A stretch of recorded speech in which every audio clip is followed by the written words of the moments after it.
Well, hello everyone. Greg Dember. It's good to see you, sir. I hope you're doing well. We're hanging out in the garage. How are you, Greg? You doing okay? Yeah. Oh, wonderful. Good to see you.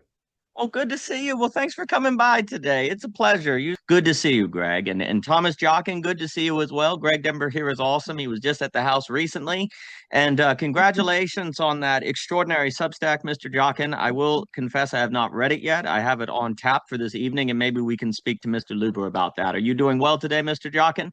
Doing well, and I'm very much looking forward to your take on the essay. It's I'm very excited about it. It's a return to considering questions I was thinking about 5 years ago related to Heidegger and dignity.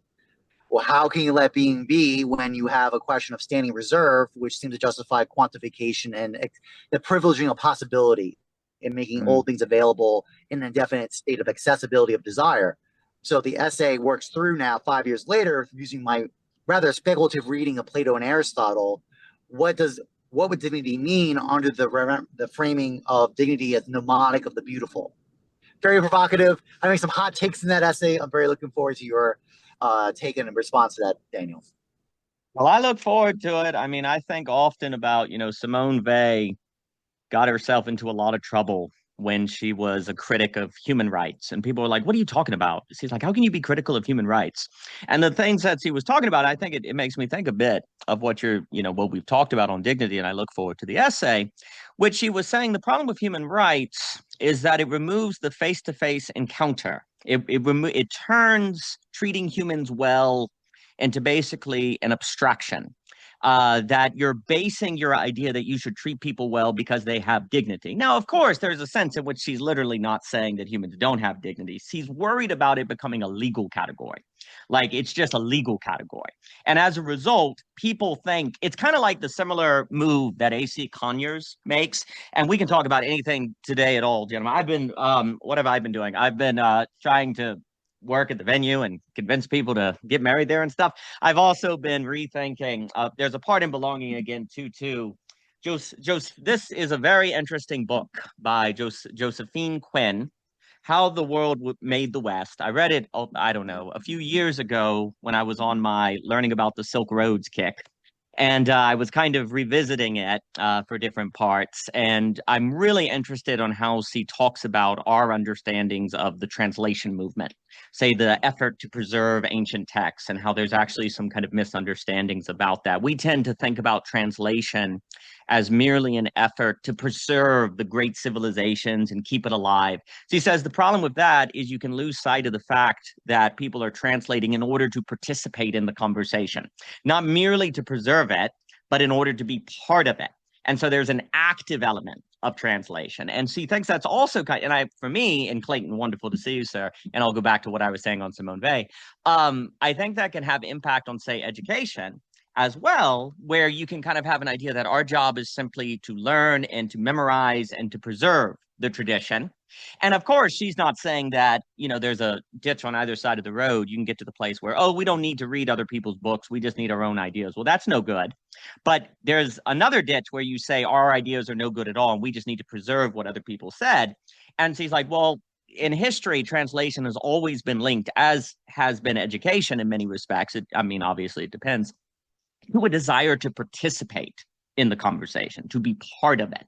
And she also thinks that this is very, very important because otherwise you can actually run the risk of what she calls civilization thinking, which is the idea that civilizations form their ideas in a vacuum, as opposed to a continual participation of all people that get Plato and Aristotle, that then goes through Arabic nations, that then goes back to Arab. And it's like all of them are adding along the way, not merely preserving it through the Dark Ages and then picking up where you left off after 1,000 years. He thinks that contributes to hierarchy in very problematic ways, and wants us to take the roads very seriously, because otherwise you just have this idea that there was nothing added in the ages of translation, and that all people are trying to do is preserve the greater civilizations to get back to them, and that leads to kind of problematic hierarchies and things like that.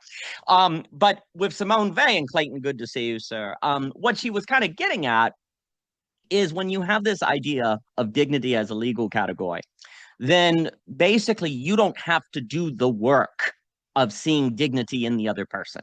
You don't have to do the work of encountering them and learning how to live with them and facing them one to one. You basically can do what I was saying with AC Conyers is he says that we now talk about tolerance. Oh, I'll tolerate you, when really we need to think about humility. Tolerance is like, yeah, I can tolerate you, but humility is when I think I have something to learn from the other person. There's actually something there by which I can gain. And AC Conyers is very concerned that we've basically replaced humility, which is the correct posture of approaching the other person, with a doctrine of tolerance that actually doesn't demand anything of us. That's kind of the key idea. It doesn't demand anything of us. Now, of course, it depends on what you mean by tolerance, obviously. So it can also go with a concept of dignity that doesn't demand anything of us. And I really like what you're talking about with and I might be freezing like crazy because it's raining, so I'll just switch the router here.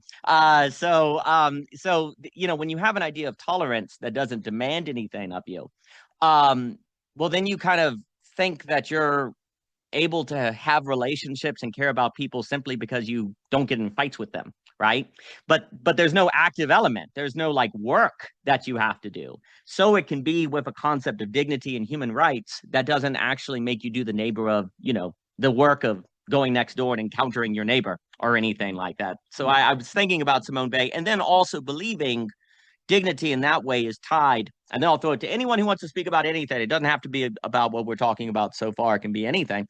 It makes me think of what you're saying, because if dignity is not tied to a concept of the beautiful, of like a beautiful life, like I see dignity into the other person because they can bring about a beauty or an emotional experience or a possibility of relating that is not possible without them, well, then it's simply going to be negative. It's simply going to be, well, dignity means we don't bother one another, as opposed to learn to do something beautiful with one another, which makes me think of that interior space and the importance of that. And Daniel, good to see you today, sir. I'm sitting out here in the garage. It's finally raining, so the grass might not die. It's a miracle. And very happy about that. And I hope you are well. So, Mr. Satori, good to see you. I enjoyed speaking yesterday. It was a complete delight. Mr. Jockin has released a extraordinary piece on dignity, so I would highly suggest that to everyone. But I'd be curious what anyone is thinking about on the stage. And winter has arrived for you, Daniel. Well, I hope it's not too freezing or anything like that. So I'll pass it to Mr. Clayton here. Clayton, thank you for being here. Yeah, no, that's fantastic what you've been sharing there about the dignity and trying to relate appropriately, I would say. One thing that it's bringing back to me is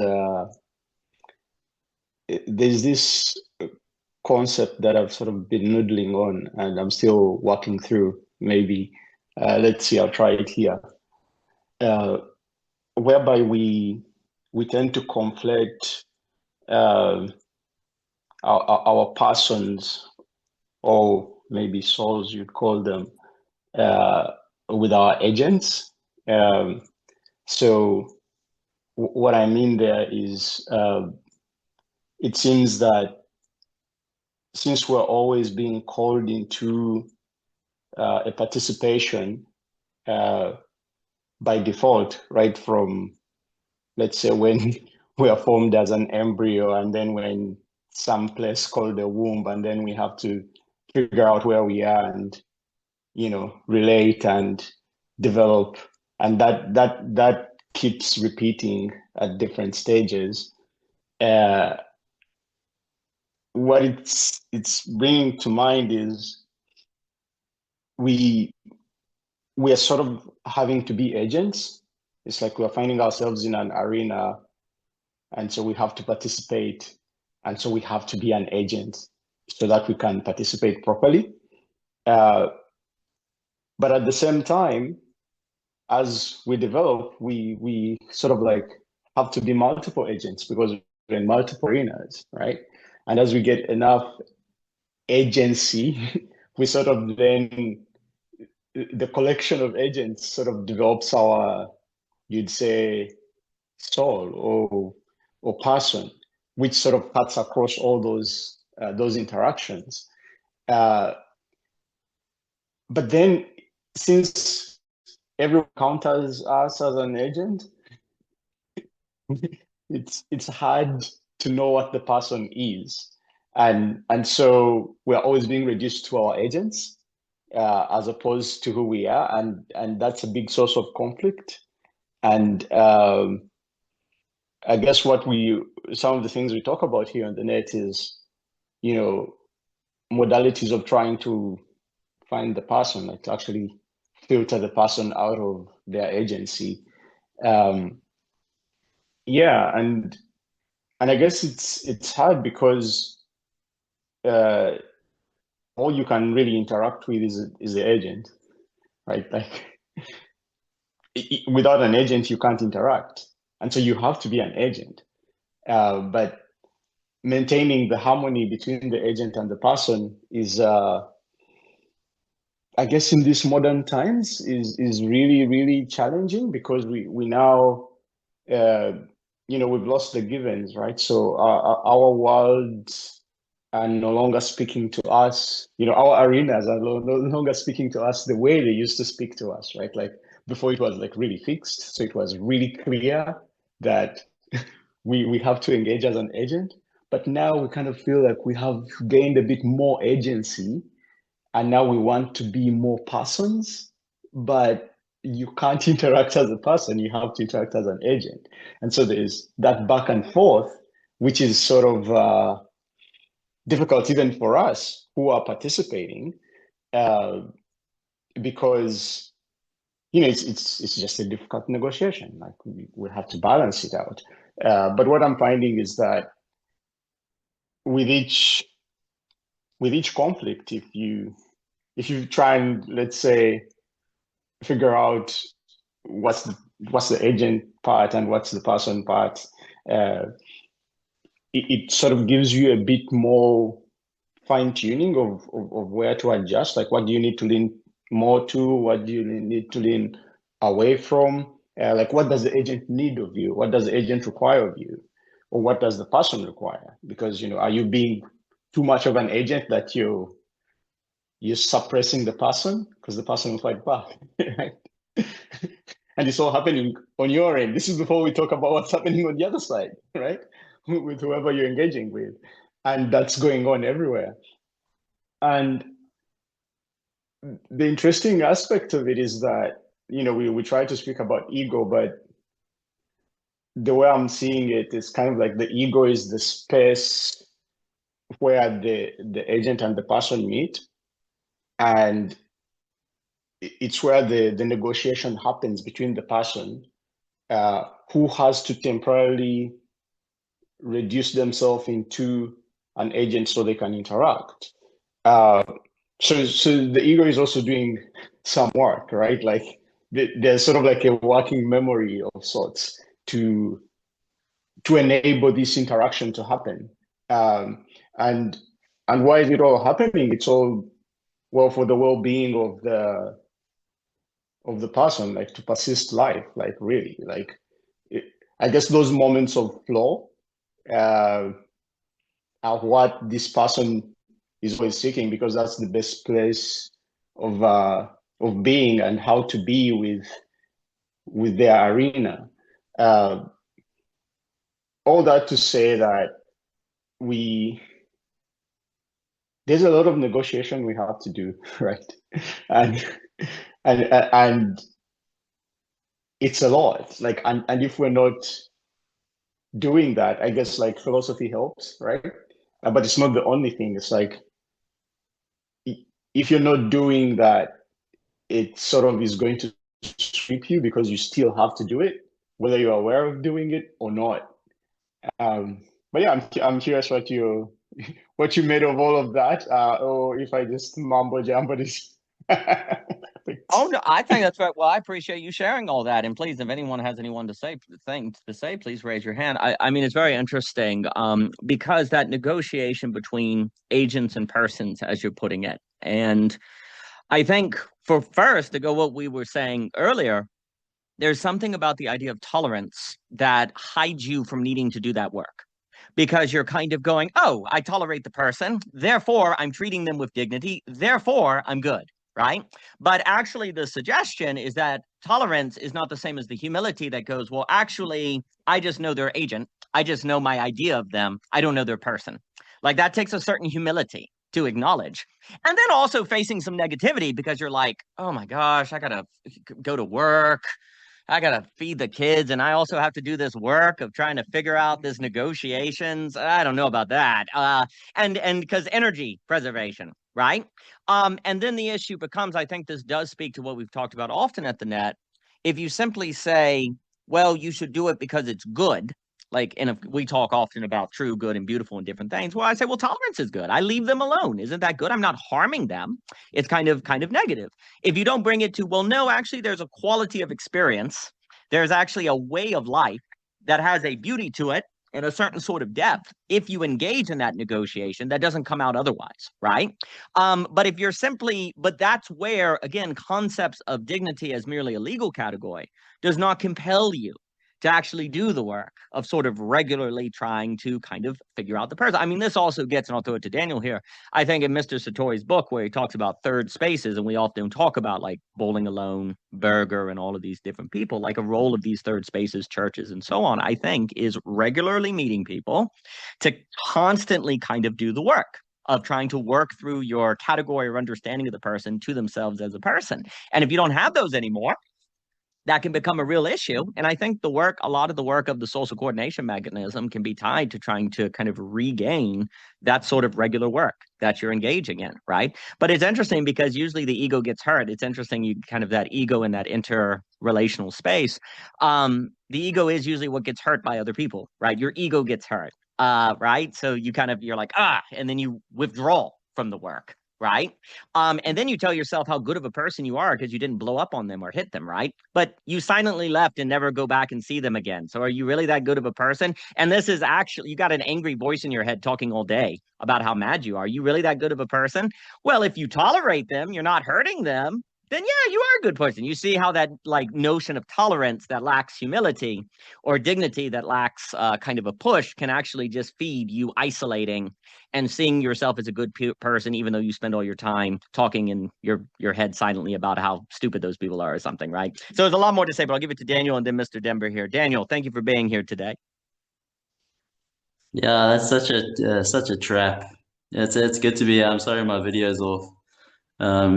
The Yeah, it's cold. The winter came in.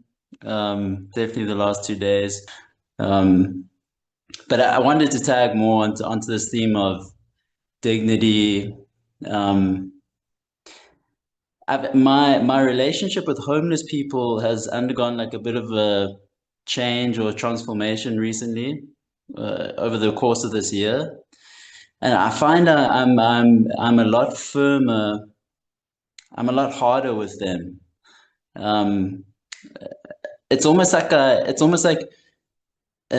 there's something like intrusion, because homeless people and beggars, people who are begging, like coming to ask for food or ringing at the gate, like people take down their intercoms in my neighborhood because they don't want to deal with the people that come to the gate. So there's like a handful of guys, I know them. I know their names. Some of them I don't know their names, but I know most of the faces around. And it's been quite a long, it must be a few months now that I've been noticing this change and trying to respond to it. And this conversation is definitely in this. I feel it will definitely help, because I am this question of dignity. That's the tension. It's like sometimes the like cutting through some of that manipulative tendency, like the way that someone will manipulate you to get something, is actually more dignifying, because I'm like my hardness is more honest in the relation. So there's something dignified about that honesty in meeting them. But then it's a strange place. Like, I know Zizek speaks about one of the key ways that we kind of get away from the neighbor, especially the neighbor who asks something of us, is with the charity. Like that, I'm forgetting the word that we were just using, but it's in that same category there as as charity.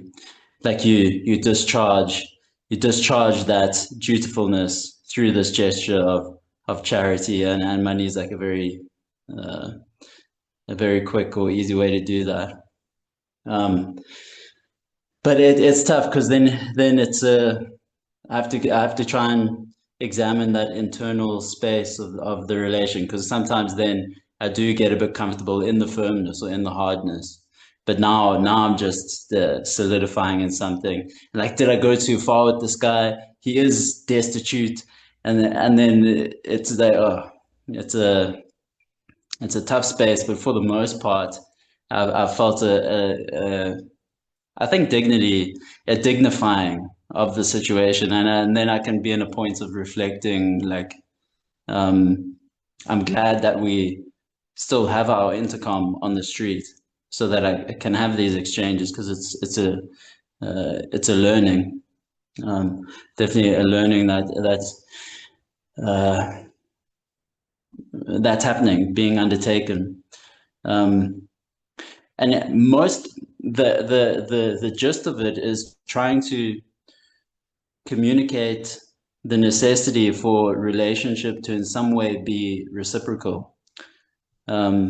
So trying to break their mode of just asking, like just asking, being in this, and like the strategies get very familiar in terms of pressing buttons that will get people to give to them.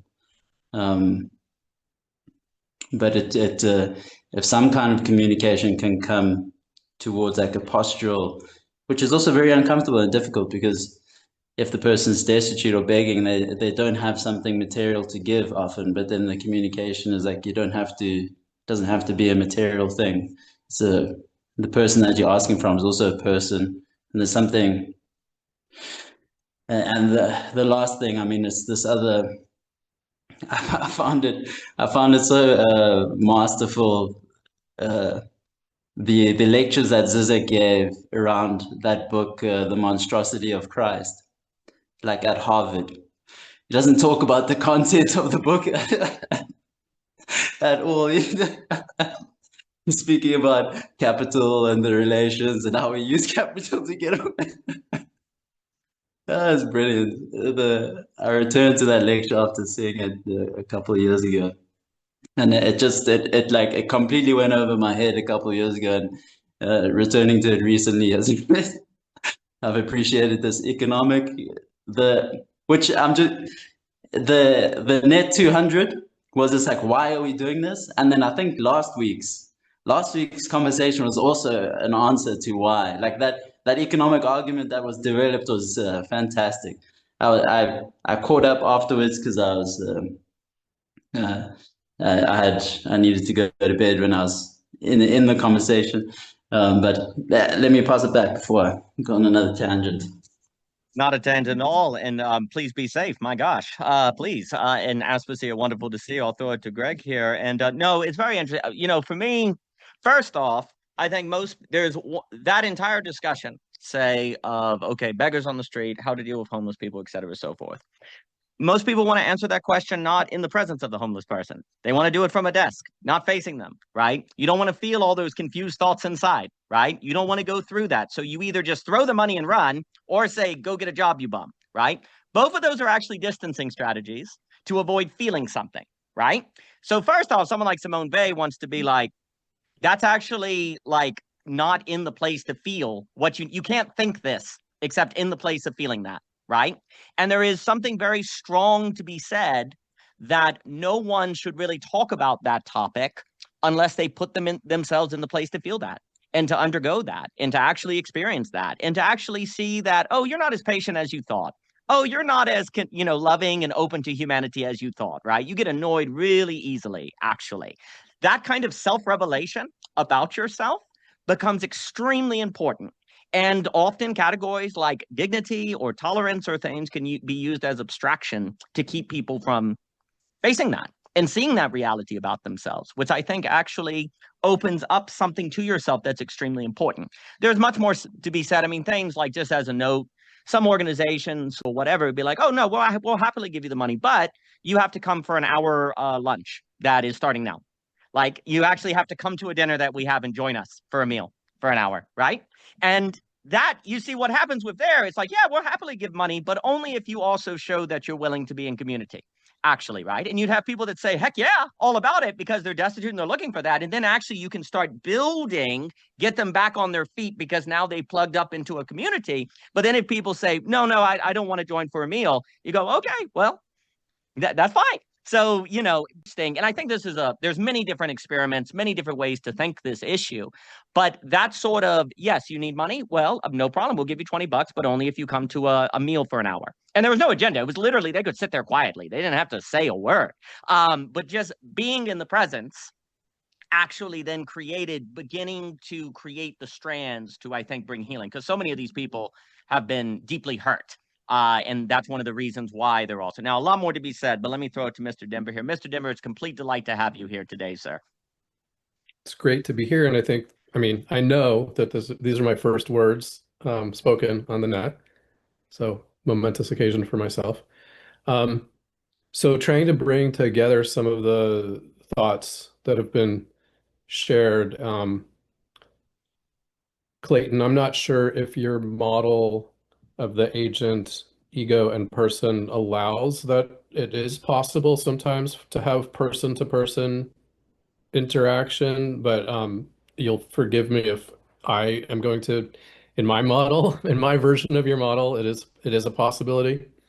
And then going back to the critique, Daniel Garner, that you were sharing of the critique of human rights as depersonalizing, I suppose. Well, this seems like that all goes together because the ideal would be that people grant each other dignity on a person-to-person level, and human rights is only granting dignity on an agent-to-agent level. And if the critique of human rights is just to remind us that it isn't enough and we shouldn't stop there, then I am on board with that.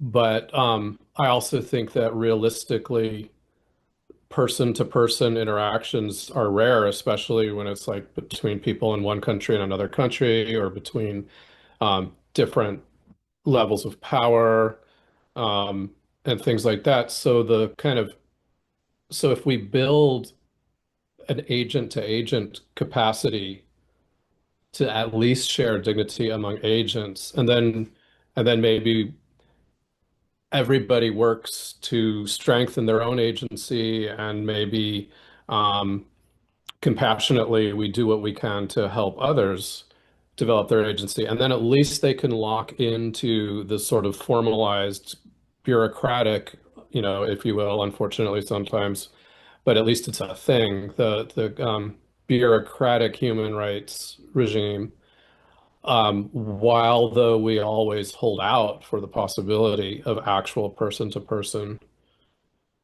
shared dignity. And then charity is providing covering the needs of people, but it's kind of through an agent-to-agent system. And there is a sense like if you're just donating money to a charity that you're not really engaging. But I think there's a place for both, basically. Outstanding. And delightful to have you here, Greg Dember. Thank you for coming. I'll throw it to Mr. Jockin. No, I completely agree with that. And it makes me think like for Simone Weil, and I'm also now thinking like different people like Cohen, whatever, there can be an issue where because all the news reports on, for example, are national issues or what's happening around the world, to have your attention constantly directed toward what is beyond you. And so, not always, of course, but there can be that kind of feeling that the big story is the national story. The local news is not as important as the national news. And of course, that doesn't mean the national news is irrelevant, but if you pay attention to, say, the national news at the expense of the local news, but you can know yourself if you're doing that, which of course then what if we're full of self-deception and really struggle to tell if we can do it? And what if we don't have churches or community to remind us if we're doing that? And all of those different works. And so that, so that gets into all of that. But what can end up happening is if we're not careful, we can be paying so much attention to the national or the big scale that we atrophy our habits or capacities to encounter people on the person-to-person level, and therefore lose our ability to deal with people. And I think there's a way in which we're kind of like collectively, on average, recovering from that mistake, right? Like we're like, as not like an image, I'm all like as an example, the image of the person who is listening to the news and paying attention on world events as they walk aside and they have their earphones on and and their neighbor says hi and they just kind of keep walking, sort of thing, right? Because they're serious and they're paying attention to what really matters and things like that, right? That kind of trajectory and the developments can be very problematic. But I think definitely, yeah, right, the person screaming at you suck. I'm talking to you. So on that, and Asphyxia, wonderful to see. I certainly enjoyed speaking the other day, but I'll throw it to Mr. Jockin here. And there's absolutely something about human rights, all of those sort of principles that are dealing with the endlessly large and important problem of scale, and how to deal with scale, and how do you relate to people you've never met, how to relate with people you're not going to meet or that are at a distance. Well, having abstractions like human rights becomes extremely important in order to hold those spaces, because maybe human rights kind of holds a space where then you're willing to travel, or people can interact who otherwise would have not interacted. Because if you didn't have, say, the shared legal category of human rights or dignity, then people who have never met may actually never meet, because they don't have that protection over it, or something like that. Soul rights, I like that. So that can really play a very big role. Then the question becomes, at what point does that category actually unintentionally or atrophy our ability to deal with persons to person? And not letting that happen becomes a very big deal. And I think that's kind of like one of the temptations of the modern world, is to let that mistake occur. Thus the importance of meeting people face to face and having interactions and stuff like Mr. Dember coming to the house, or anyone, and we still have dinner around 5. So let me throw it to Mr. Jockin here. Mr. Jockin, please. And I know you're driving, so don't get in a wreck or anything. Yes. I just got to my destination, so fantastic. I know, worked out good timing. I think so with this model of the agent versus person, I mean, I love Clayton to clarify a little bit, just because when I hear that, and again, I might be mistaken in that what that meaning is for that distinction, is that agents are a dimension flattening of a vector of the good, where there's a certain operation that an agent does under certain parameters and a certain flattening of dimensionality, versus persons. Persons have a multidimensionality surprise quality about it. And actually, quite honestly, because that's what's interesting, is memory gets used both in agenic models, but the memory that Aristotle references and Plato super emphasizes on this question of the beautiful, again, this is from the essay on writers published out, is incredibly important, because I make the argument freedom is found in that operation of memory, meaning that why that language is a little tricky, but basically I'm going to use the Platonic language of it. Aristotle reverses it, so it's going to cause confusion, but work with me on this. Basically, random access memory, when an agent does it, is under a certain operation that gets stored in memory, and then can be recalled again. That's right. That's what Aristotle calls recollection, right? A willful reoperation of a past operation recalled again. But Plato's recounting of recollection, which Aristotle reverses into memory, that's what causes confusion. They reverse the terms, what they mean by it, is a passion on the soul that is not actively acted upon. And I say this because, so one is the reason why it relates to freedom in my argument, is that if everything was wholly contained and could be predicted, then an operation of anticipated with full certainty. But because we can get strikes by memory to recollect certain things, which is actually the operation of the beautiful. Like beauty for Plato and Phaedrus is the encounter of a particular that reminds you of the beautiful. So in the particularity of the individual, you get a strike of the absolute put together. That's what's so crazy about it. You do not get to run away from abstraction, because you get this particularity is called to you. And in fact, that's the main argument of the essay, is that to forget the particular individual in front of you is to deny beauty. It's to forget That's what it is, because you're relying on models and maps instead, which are useful. They're good because they allow us to relate to each other. That's the argumentation of global capital is that we cannot handle each other's difference in the particularity. So we need to abstract away into some operation of a vector of good. So it allows us to tolerate each other, Daniel, as you say. I say this is why I just want to pause. I know every time I bring this up because it's a discussion of if agents are the way we talk about each other, human persons, or quite frankly, existence, like being itself.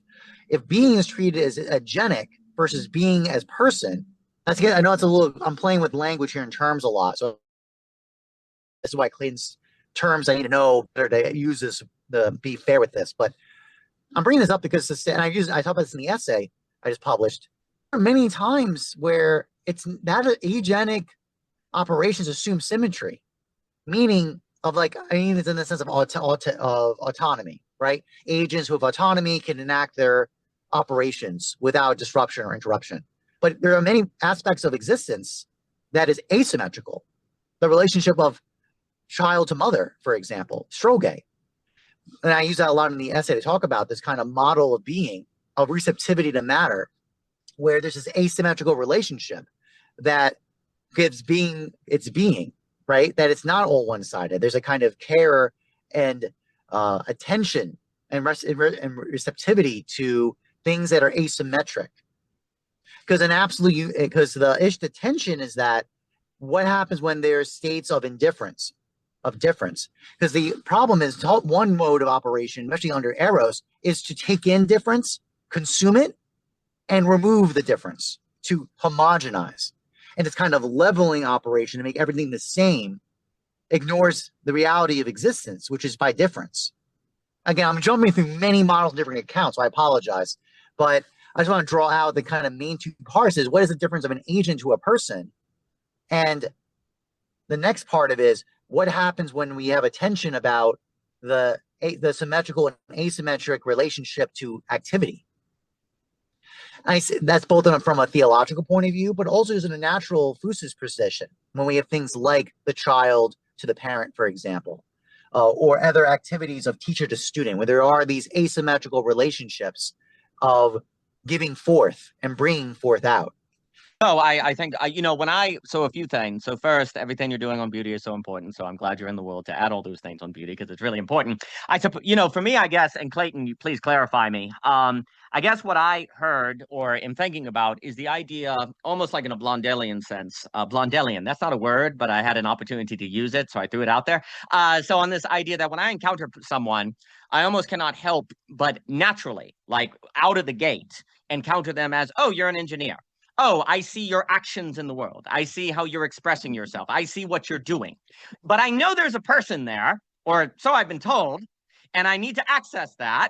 But how do I do it other than to act on you or to act on an agent, right? Like, how do I get my person to reach your person in that way, right? And you likewise, almost kind of, I guess I'm always biased for the map, Korobisky's map and the territory thing. So of course I'm going to bring that up. Like you're always kind of naturally starting in the map, right? And you're trying to get to the territory. So you encounter people like categories.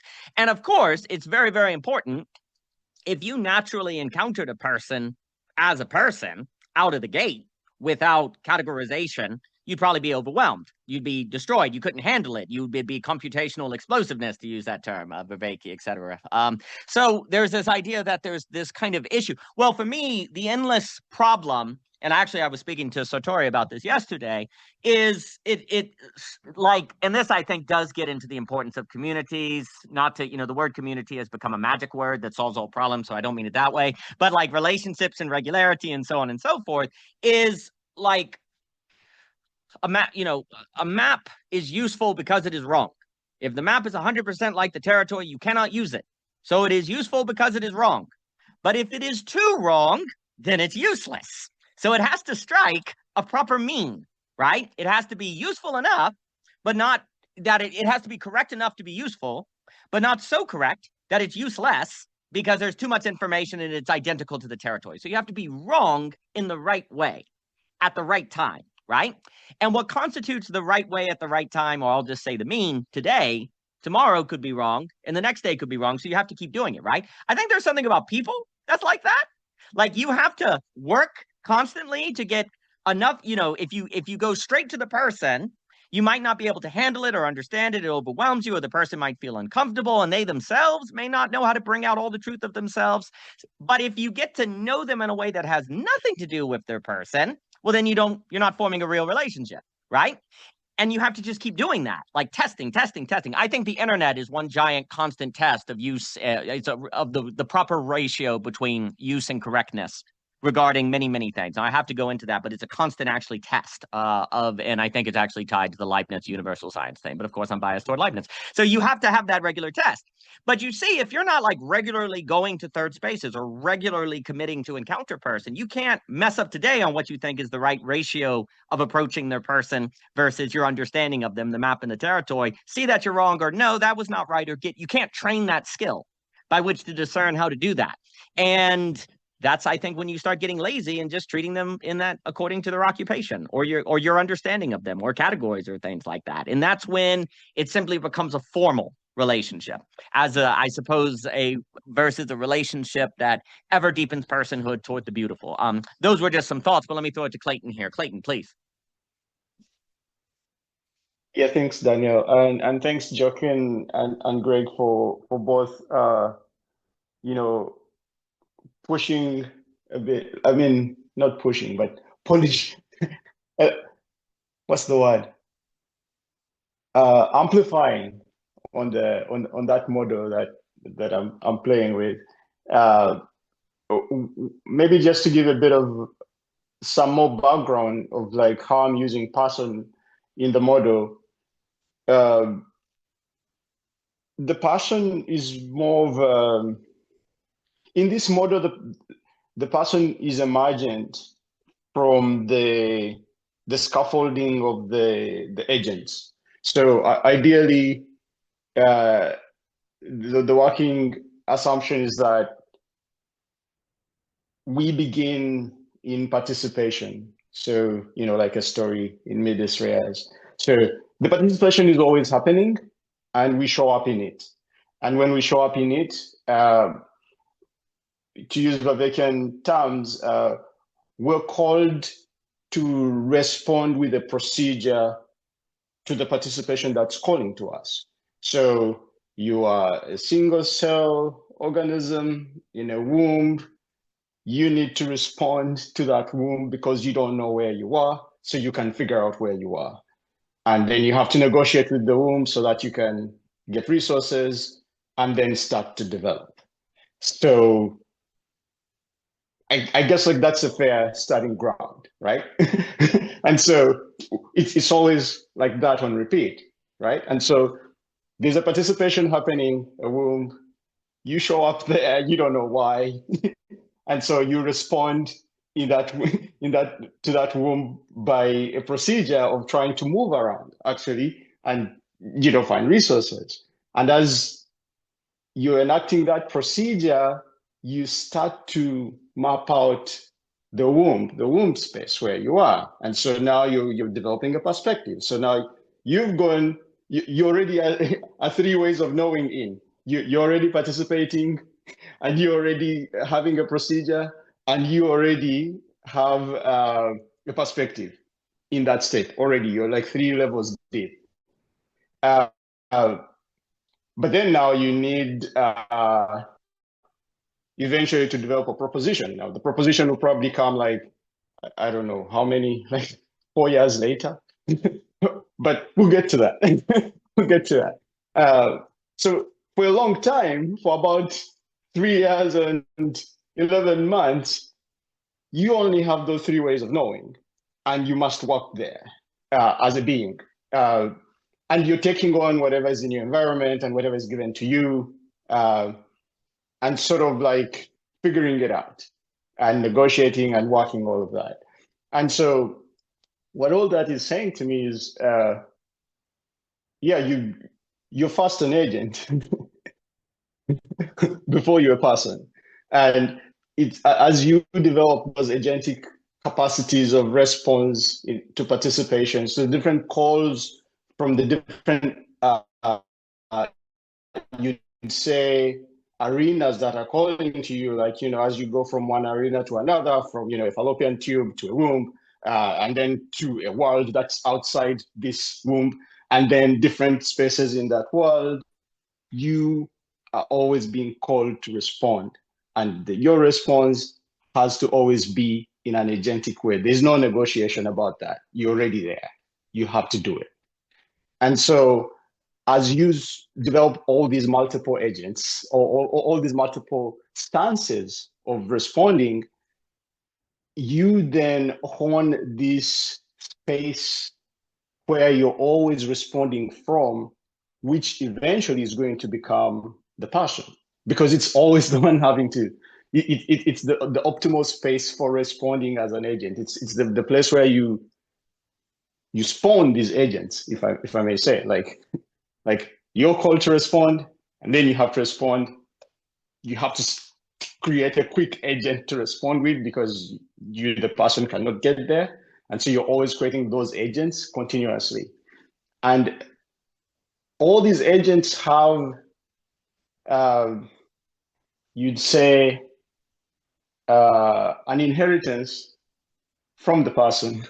Like there's a thread that is linking them to the person, but they are also having a thread to whatever you'd say arena is calling them forth.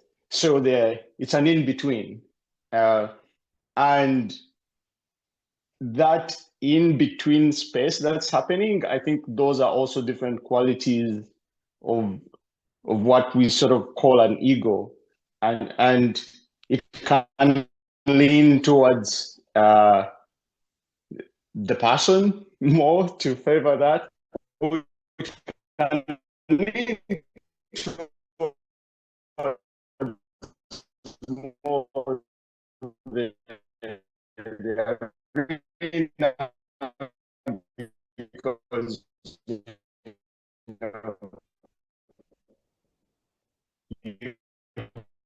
have to stay alive. This thing, like, hopefully maybe it fills in some of the blank spots. And so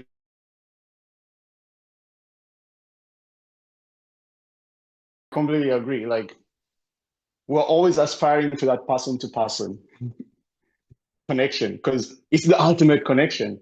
But we have to go through the agents. There's no other way. Like, the first point of interaction is the agentic interaction. Even by polishing it up and giving ourselves names and defining our characters and what we do, being forthcoming with the identity, it's all to address those agentic questions, so that then we can then put them aside and then try and relate as close as we can to the personal level, right? But then that takes repetition and trial and error again and again, and it requires a lot of vulnerability and surviving the environment and the arenas in which we are engaging, because maybe when we try to engage via Zoom may not work. Maybe we want to do it in person. That may work better. It may give us a bit more information. Maybe that may be too much in some cases. It's like, oh, I don't know. In person may be too much. Let's just keep it on Zoom, right? And so depending on how close or far you need to be, right? But yes, I think we are always aspiring to that. And yeah, like Jockin says, you can't, that's why it's agentic. We can't escape the particular. Like the existence is also there. Actually, it's there before we can be. We require it to be there. Otherwise, we can't be there without the existence. And so we must be respectful to it as well. But we are continuously corrupted by the agents, by the arenas, and they are limiting us in terms of accessing the person, and it makes reaching the person much harder than we think. And that's I guess why it's it's a continuous work. Like, even when you think you know them, when they go to sleep and wake up, they're going to be different, and you have to do the work again of trying to find them, and it's almost impossible. I guess that's what makes it sacred, right? But I'll pass it back. Oh, it makes it impossible, therefore it's sacred. Oh, nice. Oh, thank you. Thank you so much, Clayton. I'll throw it to Daniel and Mr. Luber. Mr. Luber, wonderful to see you, sir. Yeah, that's very interesting. So I'm also now thinking as you say that, um, Ryan Lewis was having a talk at the Meaning Code, and we brought him up in the recent talk with Aspasia, but he was just making the point that the way he was saying that life is not a thing that you learn all the steps and then go out and follow the steps. It's more like you throw yourself into it and figure it out as you go, right? And it's more like a gestalt that you have to, as you go, tinker and figure it out, right? So there's something kind of agentic about it, right? And actually and I think this makes me think of Blondel, who basically warned that philosophy was not thinking itself from a position of action. It was treating stable state as more real than action, but actually action, and he's using the word action, I do think it overlays with becoming and Hegel and things like that. And he's really saying that activity is what creates us, right? And it's also very interesting to think, though, it's interesting to think if the mother doesn't like how the development of the child who requires the personhood to develop their own personhood, right? Like if the mother doesn't treat the child as a person. So it's also interesting to think that very activity of the child coming in the womb coming into existence can also be tied to people meeting themselves as persons and then engaging relations. So like the personhood begets the action, and then on and on and on and on. And then of course the activity is tied to a realization of a personhood that was always, well, lack, this is where we can talk about lack, but that's not nothing. It's a present absence, right? It has a certain, trajectory. And now I'm thinking theme in honor of Mr. Luber.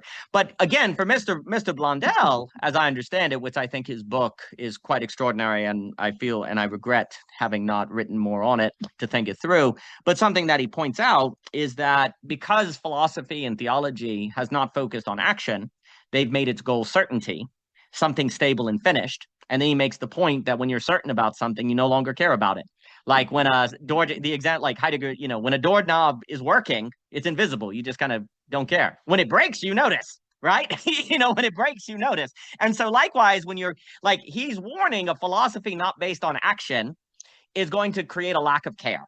People aren't going to care anymore. They're just going to be finished with things and done with it, right?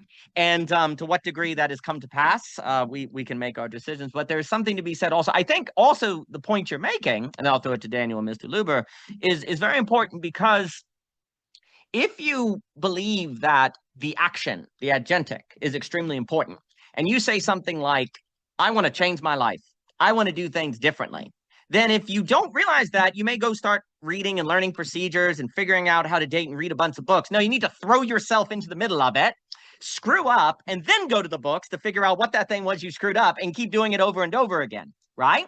So so it really matters, right? Like the suggestion of Blondel is you can't be human, but in the middle of action. Which, of course, kind of makes me think of Hegel's the fear of truth is the fear of error. Like, you're going to make mistakes, but the making of the mistakes is precisely the thing that you learn from, because now you know what to focus your learning on.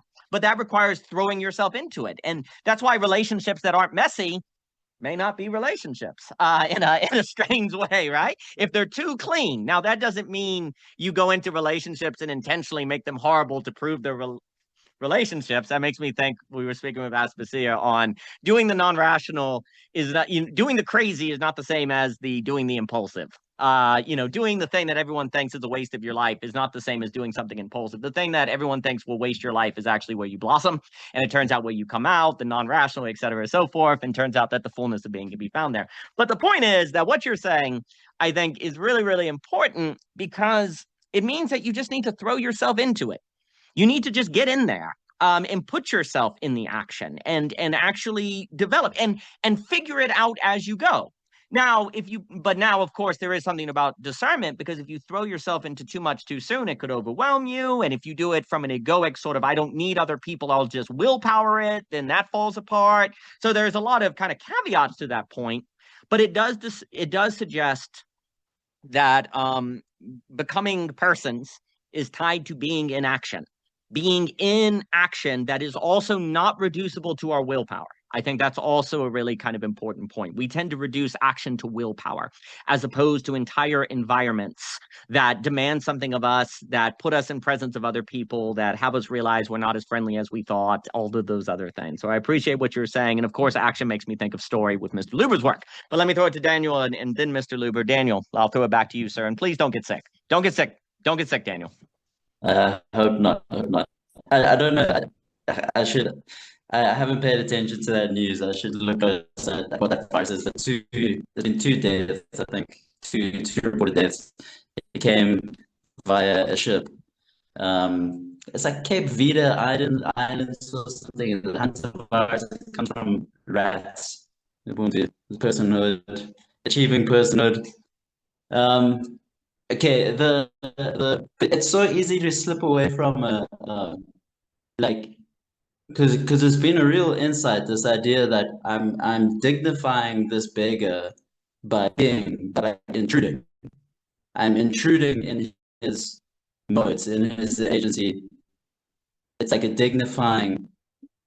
There's a dignifying in it, and I myself am also being dignified. I'm finding a dignity, a certain mode, but it's so quick movement to positivize that like what that is. It's intrusion. Like I'm speaking firmly at this guy. I'm having a conversation that is the quality of like a father disciplining a son.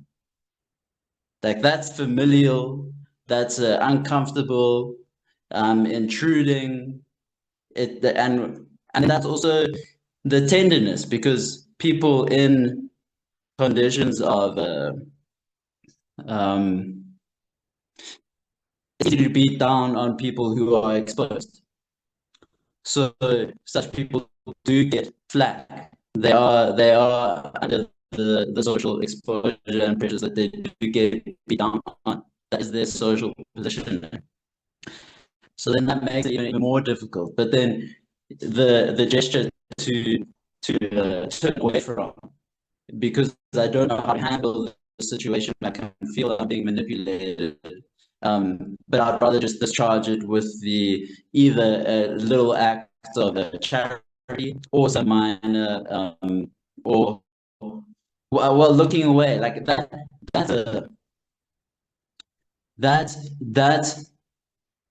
gesture, tendency, that act of not noticing. Ah, goodness, it's so frustrating. It's hard not to get like a little bit psychotic about the connection when it falters and when it doesn't. But okay, well, I was with my syrupy and honey voice, I was talking about shouting, not shouting up here, but being firm and dignity. But maybe I'll lose that track. I just wanted to keep this. I just wanted to keep tagging this aspect of intrusion that is not. It's not qualitatively positive. So and this is where the question is for me, like what is the skillfulness or the appropriateness of opposing or intruding? Like we often Socrates is close to these dialogues, and there was something confrontational about that stingray, that gadfly. But then even in his time, there were the other cynics who were more performative, like masturbating in a marketplace. Like, what is that gesture, and where's that appropriateness?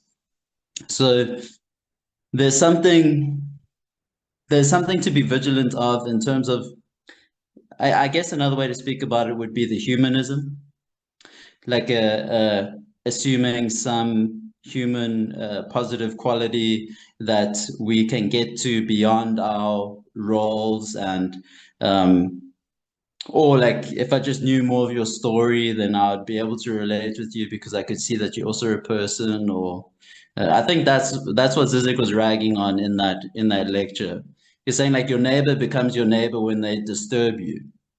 When something happens that well, it disturbs you, a glance or whatever, because then something is exposed, the smoothness, something is exposed.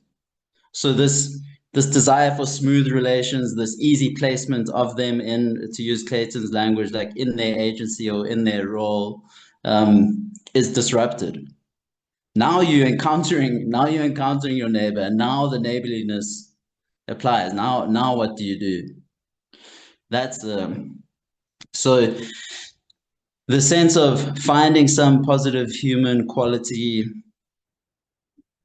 or even so habitually positivizing.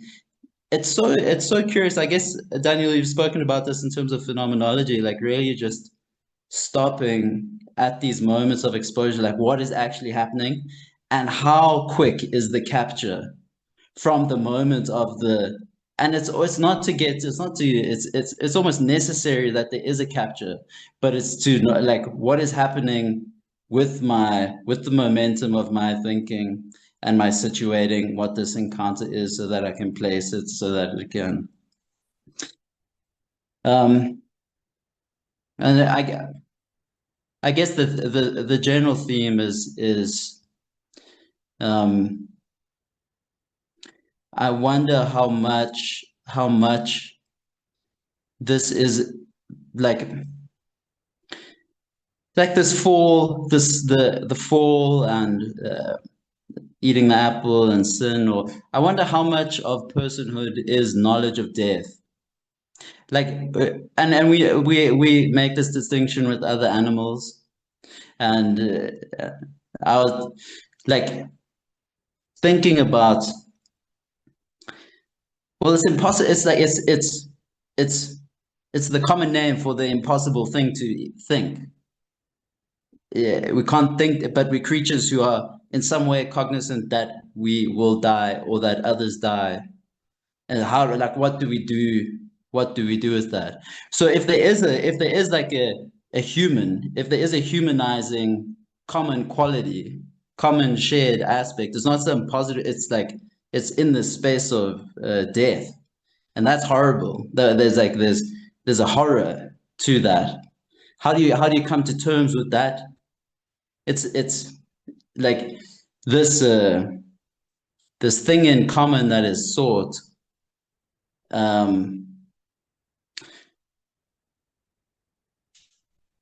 I don't know if it's like a double-edged sword, but there is a common, but the common is past the face of horror, because the common is death. So then what do you, yeah, but just to, so yeah, maybe come back in a bit. I'm sorry about the audio and the video. I'm really trying to sort this damn network out. Don't be sorry. It's no issue at all. I'll throw it to Mr. Luber and then Mr. Satori here. And if anyone else would like to speak on this fine evening, I think that disturbing. Well, there's a few things. First off, there seems to be the Heideggerian sort of facing death in that sense to structure being.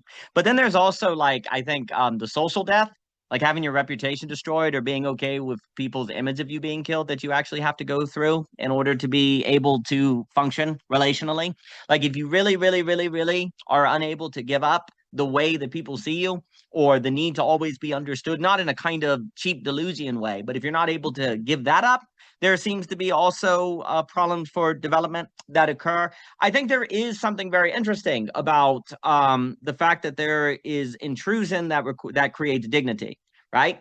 Like, you know, there's a way in which the very fact that if your kids are doing something they're not supposed to do, the fact that you say that's not what you're supposed to do is actually an act of dignity. Like if you didn't do that, it could be actually kind of problematic, as if they couldn't handle it, right? But then there's also a telling your kids go away because you're annoyed, right? And it's not actually that dignified intrusion. It's more of just not wanting to be bothered, right? And so then the question becomes like paying attention to yourself to discern what's going on, right? And I think there is a great skillfulness in that, right? Like for me, intruding on the people that are indeed be begging and asking for money, and the intrusion is, yes, this will be, but you have to come to the intrusion is a free dinner.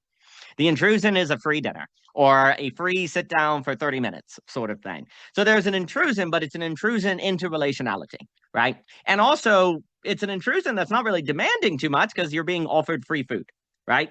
And so, what you're trying to do is intrude in a manner that opens up possibility, right? For them and also for you, because you find out what kind of person you are when you are put into a room with people that you haven't interacted with and need to, and so on and so forth. So that gets into space making and those different things. I had more notes, but I'll throw it to Mr. Luber, Mr. Satori, Mr. Jockin. Mr. Luber, thank you for being here, sir. Yes, Jockin came back. Let's go.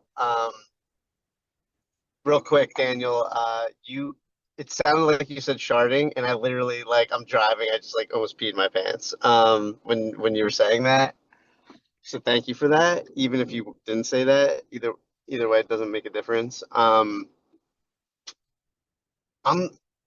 driving around West Hollywood, and if you guys ever been on Sunset Boulevard, the amount of advertisements that are on Sunset Boulevard, it's like a dystopia. It's ridiculous. It's insane. There's 1, 2, 3, 4, 5, 6, 7, 8 advertisements on this quarter right here. Bam in your face. So I'm bringing this up because I think it's very related to everything that we're talking about. And I'll give an analogy of what I mean by edification here. I'm not really sure if I mean it in the Hegelian sense or not, so bear with me. When you're writing something, you make a bunch of decisions, and then you shoot that, you film it, and then basically when you film it, you realize there's certain things that the writing portion kind of lacked. And then when you're done filming it, then you edit it, and then the same realization kind of happens where it's like, oh shit, we can't go back to filming. There's things that are lacking. Now what? Right? And each phase, when you have this realization of lacking, there's this creative action that happens in those moments, and what follows. And there's a lot of movies that suck, right? Well, basically, one theory is basically they weren't able to tap it. They weren't able to successfully channel that creative action state, that existential state, let's call it. Another is they did, but what was left was almost in devastation mode, not destruction mode. It was there was nothing fertile for them to even work on. Okay, so those are 2 possibilities. So with that being said, I'm saying this to create an analogy of when you make a choice in life, because everything is basically a choice of particulars for yourself. How are you able to almost bracket that choice in a way where it's well, I still have this phase of that choice. So for example, it's I make a choice picking lunch or something like that, something very every day. If I were to correspond that to okay, you make a choice, you write a draft, right? And then what would be the appropriate next analogous stage, essentially? How can we bracket our lives in a way where it affords us to make a choice? Because we have to make a concrete choice. I'm totally for the between space. I love Desmond and everything like that, and people on the internet when they talk about anything with between, but it doesn't necessarily illuminate how to actually make the choice. It just makes you rethink about what a choice even is in the first place. So I'm thinking, how do we phenomenologically bracket our lives that affords us an ability to creatively edify our choices? And whether or not we are in a society that we're too far gone, where there's not enough enough fertility. And I can elaborate if that's a little vague right there, but what I mean here is it's like when you're in the editing room and you're given a movie where it's like, let's say it's just like unusable footage. Well, how are you going to edit that? How are you going to like fix whatever if it's like completely unusable? Like it's like quasi static, let's say, you know? How do you even creatively edify that to make a story where resonance, belonging, a certain sense of unification can occur, right?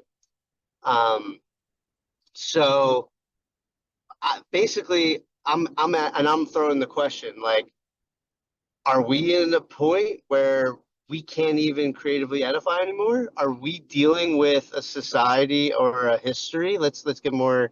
I think that's a better word. Are we dealing with a history, aka footage, that we can't edify because it's uh like we're kind of past this sort of in America, but like especially I don't know 4 years ago when it's like yeah, uh, Andrew Jackson, George, they're fucked up people. They had slaves. Everything they did must be fucked up then. Like they're fucked, you know? Like that's like a certain kind of creative edification. Like, are we able to do that for capitalism is the question. Are we at a point where the history of capitalism has gotten to the point where we can't change how we relate to it, aka edify um, the orientation to the model? Because I'm just thinking like, and I know I'm like so far in the net, and I'm sorry if this is throwing off whatever conversation, but I just figured, fuck it, it's just like haunting me right now. I should hop on.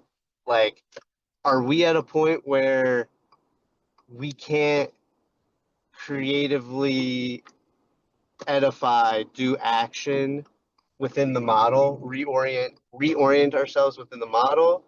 Are we too far gone in terms of being able to bracket our existential lives in such a way where we can like creatively edify our choices? Um, and those two things go hand in hand, I think.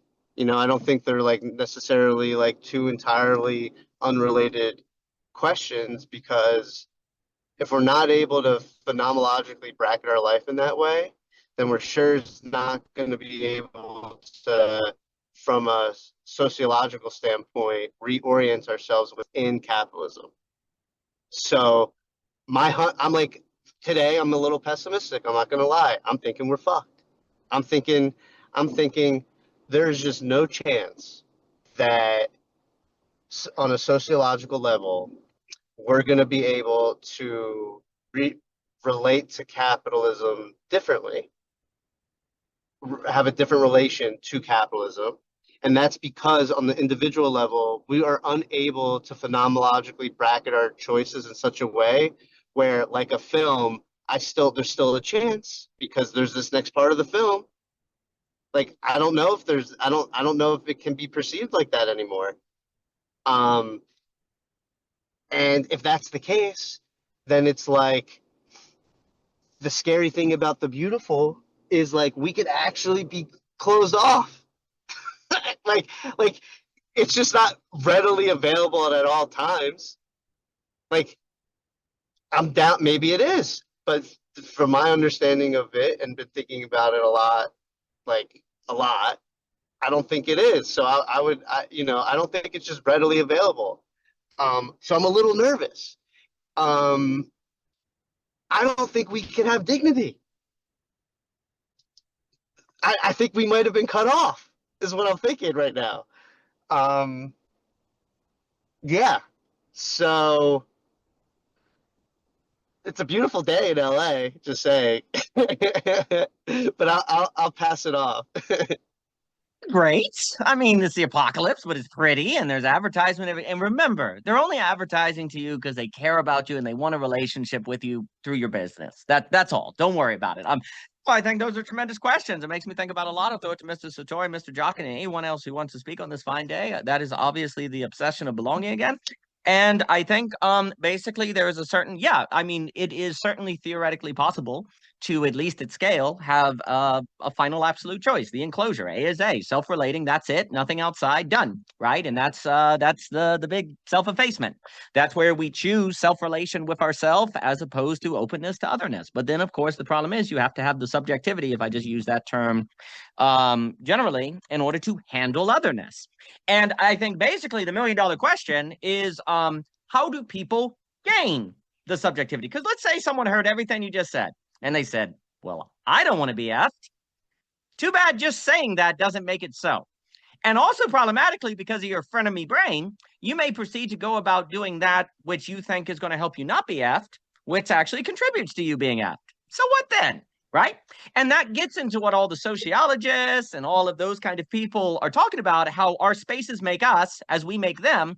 And it really matters kind of the infrastructures by which we occupy, because they work on our habits and they work on how we think. Mr. Luber, please. To that point of, yeah, I can understand what you're saying, but that doesn't mean I can embody it, right?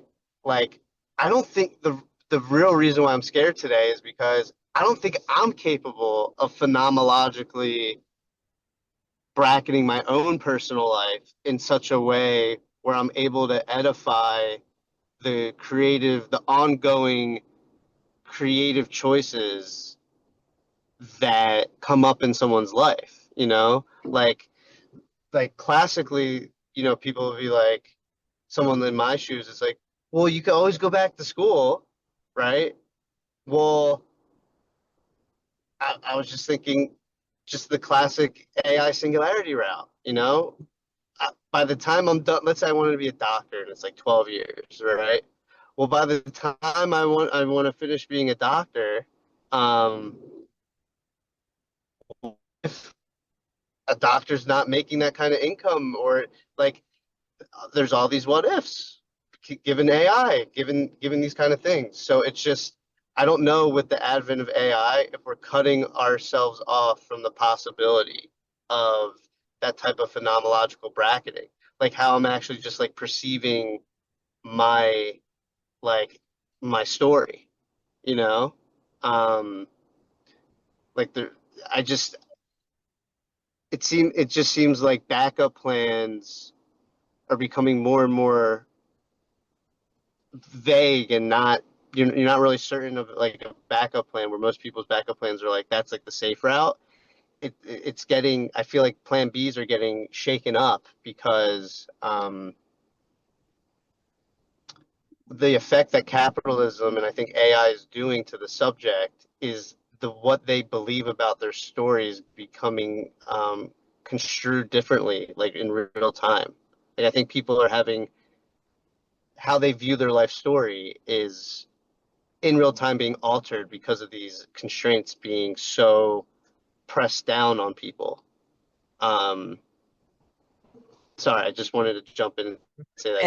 And that speaks to why we need Mr. Satori's work on the social coordination mechanism with AI, because otherwise we're going to use it for self-enclosure versus keeping up open. I think actually, Mr. Luber, I would say that very idea that I'm not even sure if I can keep myself so phenomenologically bracketed, that's critical. You can't. You have to continually put yourself in places of encountering the other. Like you have to continually put yourself in the place to be surprised. And the key is now, like I've spoken with Cadell about it, with Ivan Illich and all that. No, you can't have a future based on planning anymore. Your future has to be it has to be based on being prepared for the unexpected, to handle otherness, to handle things that come up. There's a critical distinction between, oh my goodness, hello, planning and preparing. Right? And we're entering an age where you have to be prepared. But I would actually argue the kind of subjectivity that is prepared actually opens up fullness of the human beings that cannot be found any other way than that kind of being that is prepared versus, now that doesn't mean planning is bad, but we basically had a society that's entire way of making the future has been according to plans as opposed to preparation for the unexpected. And that preparation for the unexpected is very, very critical. But then the question becomes, what are the third spaces? What are the ways and avenues by which one can develop that subjectivity? And that gets into social coordination mechanism. That gets into encountering places, putting yourself in the place. And this also gets into where, for most of history, the way we developed ourselves tended to be very geographically bound.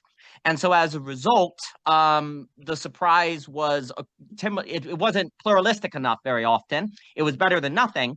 But now we have ways, say in Zoom calls like this, to actually be encountering other people. Now, this is not the full work of community. It's a big mistake if you think that, but it can help develop subjectivity, test, try, like we were saying, of the ratio to actually be able to get better at that. And if we don't do that, I think we get into a lot of trouble.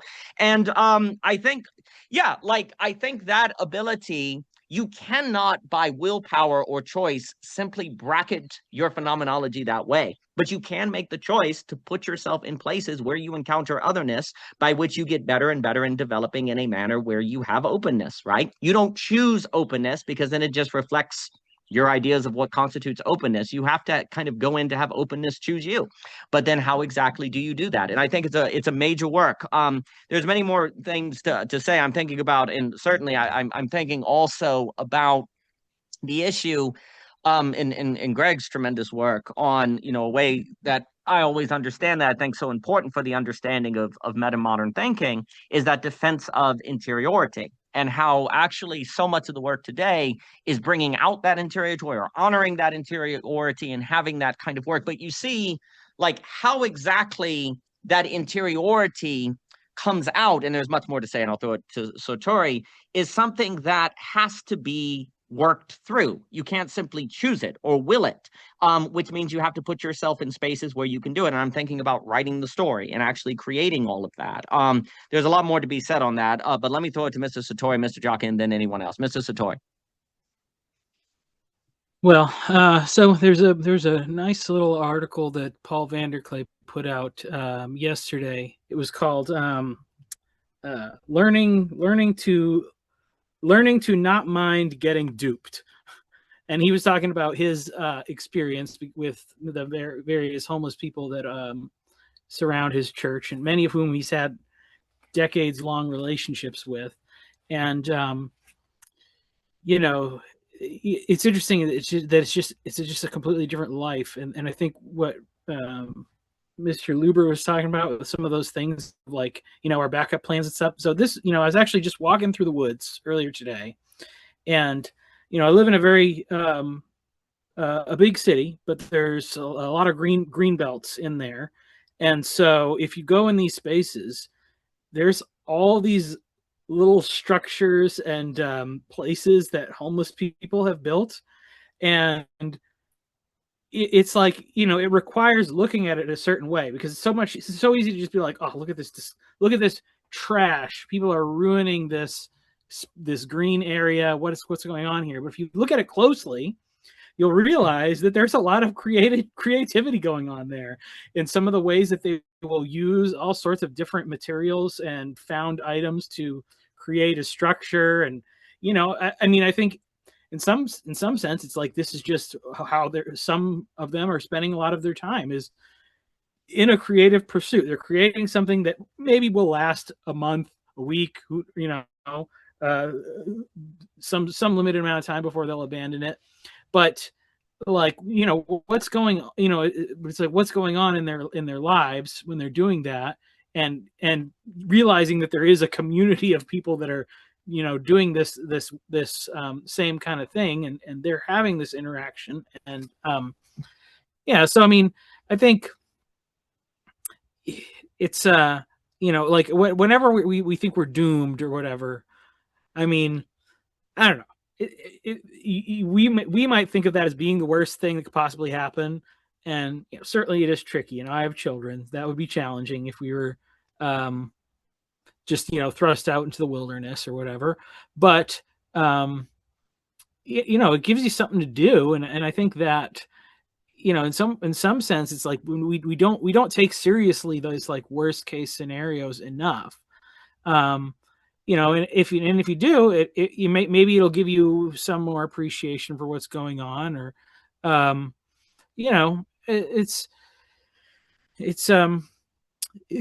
creativity isn't that easily squashed. I think it's, and that's even if when people get into that space, if they're not forced into decisions like that, you just see like the ways that people react to the machine, if you will. Like there's I don't know if anybody's seen, like there was this band, I can't remember, so they have some French name, and it's like two guys, and they have like black and white polka dots like all over their body and their face, and they like started playing this weird music. It's like they have like, they're using like microtones and all these strange rhythms, and somebody is making the point like this is just the natural human response to the fact that like AI has mastered the formulas of what we perceive to be like good tonal music.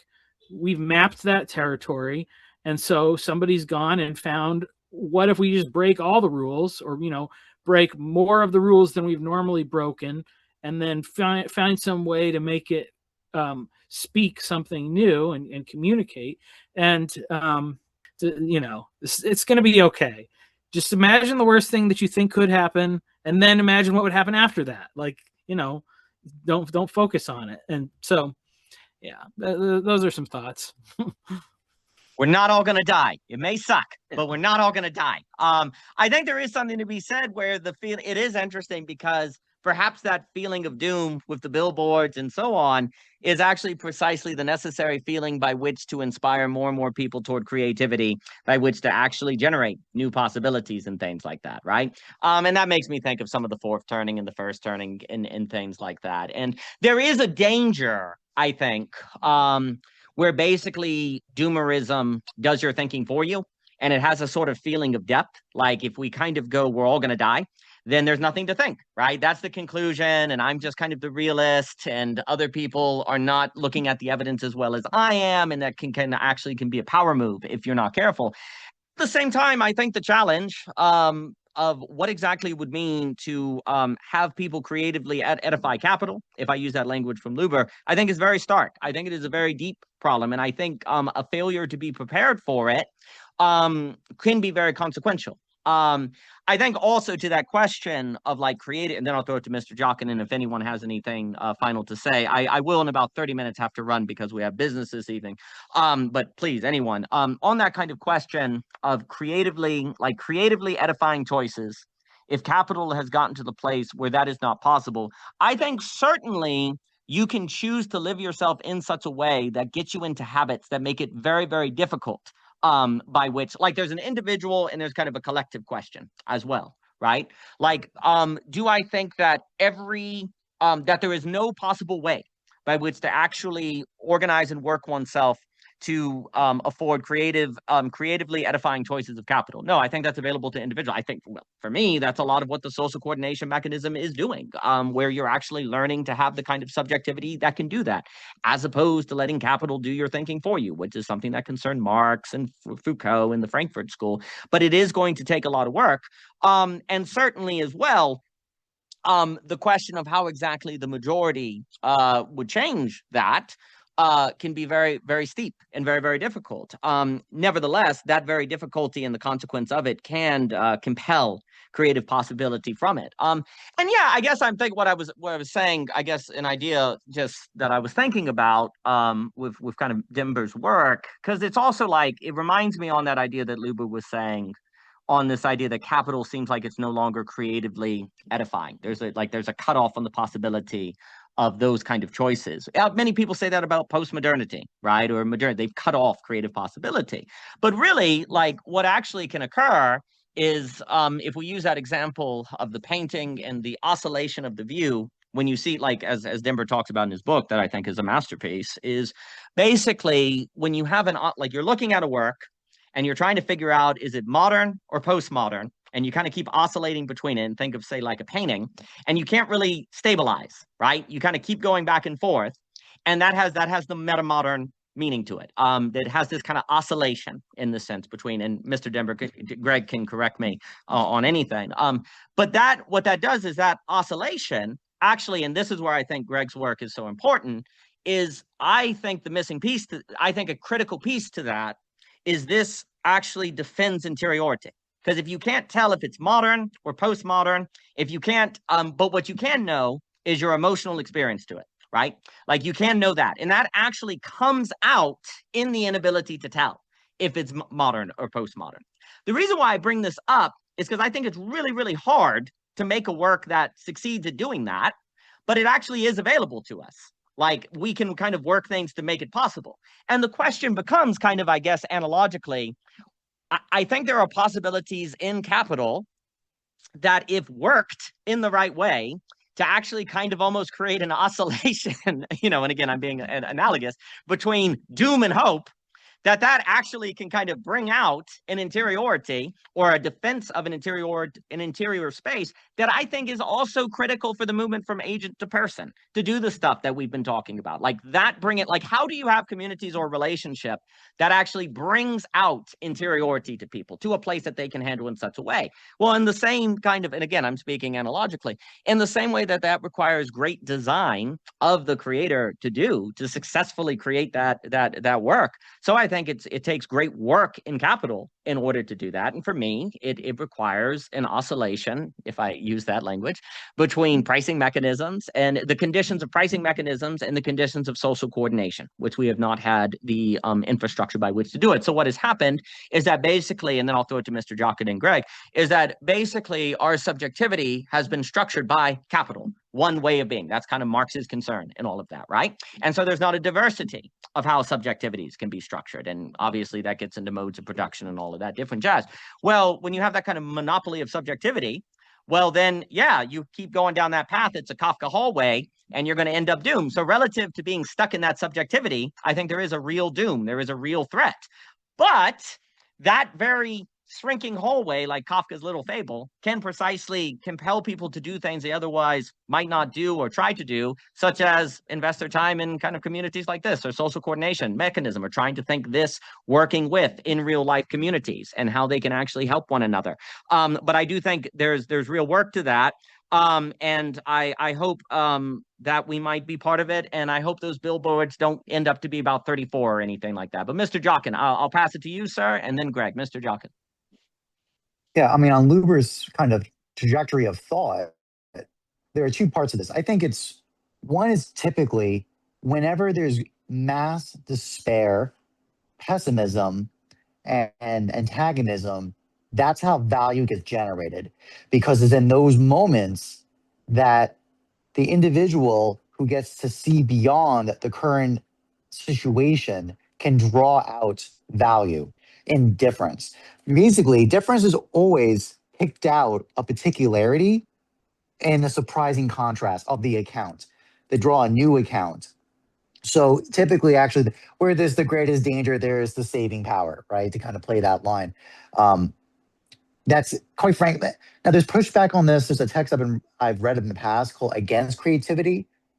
It's very interesting because it puts this point to say this is just neoliberal This is neoliberalism capital just saying, hey, individuals are responsible to solve their own problems, right? And there's and any of the structural precariousness of the social order structure, which things like, quite frankly, homeless people, I think in Daniel, Dark Daniel, or South African Daniel, excuse me, which I don't know which one I want to use for a clarification today, but he was commenting, I think for me, when I'm hearing these stories about homeless people, what I'm hearing is the homelessness is a kind of, you're homeless from the symbolic order. You've been stripped away from symbolic capital. And now you're stripped down to bare survival. And I find is interesting, what is the mode of operation? It is an algorithmic agentic play. You can't, the homeless person has to treat everyone else as an operation of getting something they need, because they're in partly by desperation or whatever variation you want to take on that. But I just find that interesting that by their jettison out of a symbolic order, they've now been reduced to their nutritional need or their survival of the sensitive soul or nutritional soul. They're no longer, they're only bios. Excuse me, they're only zoe. They're not bios. They use Aristotelian language about this. The two kinds of modes of life. They've been stripped out of symbolic life, of, quite frankly, the capital structure. This is always when the middle class is just choosing anxiety by being poor. Their anxiety is being stripped out of a social order. And then they're forced to, and then I find that interesting that when you're jettisoned out of that symbolic order, you try to get back into it by symbolic operation, right? By algorithmic operation. It's almost like your personhood gets stripped away. It puts some very interesting questions in my head, right? Because one part is that this is originally was the reason why I had such a pushback in Johannes's class in Halcyon about standing reserve and dignity on this exact point. Because like, well, wait a minute. Is it just the polis giving you your personhood? Is this simply just a social order that conveniently gives you it when it wants to, and then can strip it away from you at any time it wishes to? So thus, then this isn't about being, and this isn't about like, then this is just a cope. This is just a game of cope. Get over it. And you don't have any justification if algorithmic capital acceleration just wants to just turn everything into standing reserve. You have no justification. You're just coping. But the pushback on this is the reality of, as Huber pointed out, this operation of the symbolic order via like advertising is just simulacrum. Basically, why did Bourdieu get such a downer? Basically, why is Bourdieu such a huge downer in his text?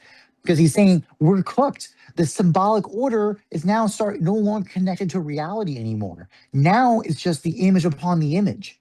It's a simulation upon simulation. It's no longer connected to groundedness, to rootedness in any way to existence. It's just symbols, an image. And that's why he has such a downer attitude, because he thought that's it, you're done, because there's no way to get back once you get stuck in this loop. I think part of the answer is actually that anxiety. I talked to Johannes about this. We had a conversation about the ideology of design and the smoothness aspect of it. And I said, actually, one of the signs we know the real ontological reality of why this is wrong is the condition of anxiety. That condition of anxiety is the human soul realizing that we are far more than the smooth, frictionless terms of service brutalism spaces that we're getting encompassed in. And my students too. I mean, why the race anxiety blowing out the charts?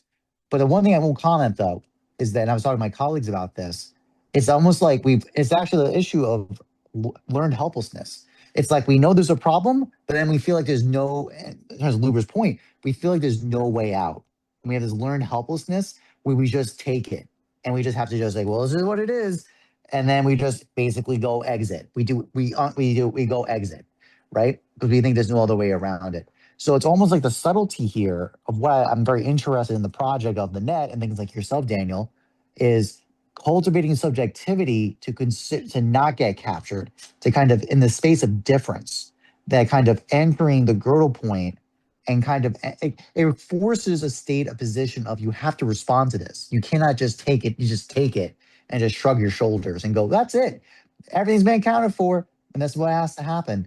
And I find that I think that for me is the kind of tension part that I'm chewing on at the moment talking through this, because, and actually it's what Luber was saying about history. History is a huge aspect of this. Yeah, if you basically turn around and say, you know what, United States 250 years, but we're just a bunch of imperialist white supremacists who just took over native lands. If you just play that narrative, then there is nothing to remember. What's to remember? The only thing you're remembering is just how bad we are. The project, and that's the thing, is but neither can you, what are we going to do? And that's the key, to kind of literally whitewash it and just ignore the complexity of human history, that's not going to work either. You got to hold both. Which also, I mean, I find this language about, and I keep coming back to it because my father passed away recently. Can you encounter the beauty of the death and burial of your beloved, right? Part of maturity is not an all or nothing polarization. And that's generally what was happening. It's kind of I call it centrifugal force. When we have those, those chemical beakers, you get a chemical and you want to separate all the compounds of it. You put it in, you accelerate it via that you use the centrifugal force of the coagulation. There you go. To separate into the polarization. I find that we're trying to do. We're like, no complexity. We cannot handle complexity. We got to get things smooth and streamlined. We can't handle the complexity of what does it mean to be American. And and that it's a trail of tears and also opportunity and cultivation of possibility, right? And it's like, how do you meet? You got to be able to hold both, and then ask the question, what does it mean to be American, right? And that means you have to hold a memory in history. So history and memory are applied to this way.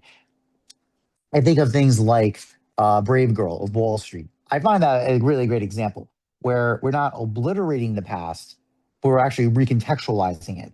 It's that power of recontextualization. So, actually, on Luber's point, yeah, the film cuts, maybe they suck, but maybe you can reframe it. Maybe you can do a composite of like multiple shots at the same time, et cetera, et cetera.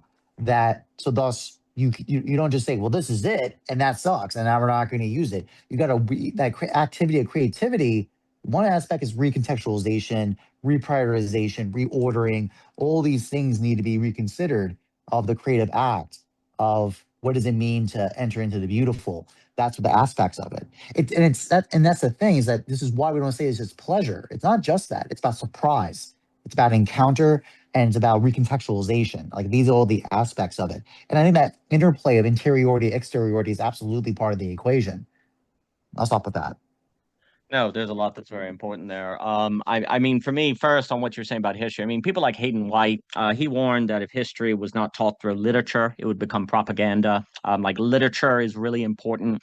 And so what ends up happening is like, yeah, obviously you can make the example of the American Civil War. Like what ends up happening is if you don't have it in the form of literature, you do not get, you either get a Second American Revolution from a Confederate side, or also a notion that people in the North are fighting to end slavery, when really many of them saw themselves as preserving the Union, which is different things, right? So, and of course, like those kind of narratives held together and become very important, but it becomes like for someone like Hayden White, if you don't tell history through literature, then it's almost inevitable that you're going to end up in forms of propaganda. And you're not actually then going to study history in a manner that can have it come to bear on the current moment, right? Because learning history will not be some sort of understanding and account of the working out of what it is to be human through the drama of history, I suppose. It will become about knowing the facts to be right and things like that. So there, but then of course you have to have people that can write literature. And what is it? And how do you do literature in a manner that doesn't actually betray the facts, right? Maybe you leave out facts for the literature. So you get an entire problem here that has to be worked out very, very profoundly. And I think what Hayden White is pointing to becomes a very, very big deal. And then, of course, how do you engage in that reframing without it being a repression or hiding something or something like that, right? And like, what would it mean to bring out kind of the fullness of the human account?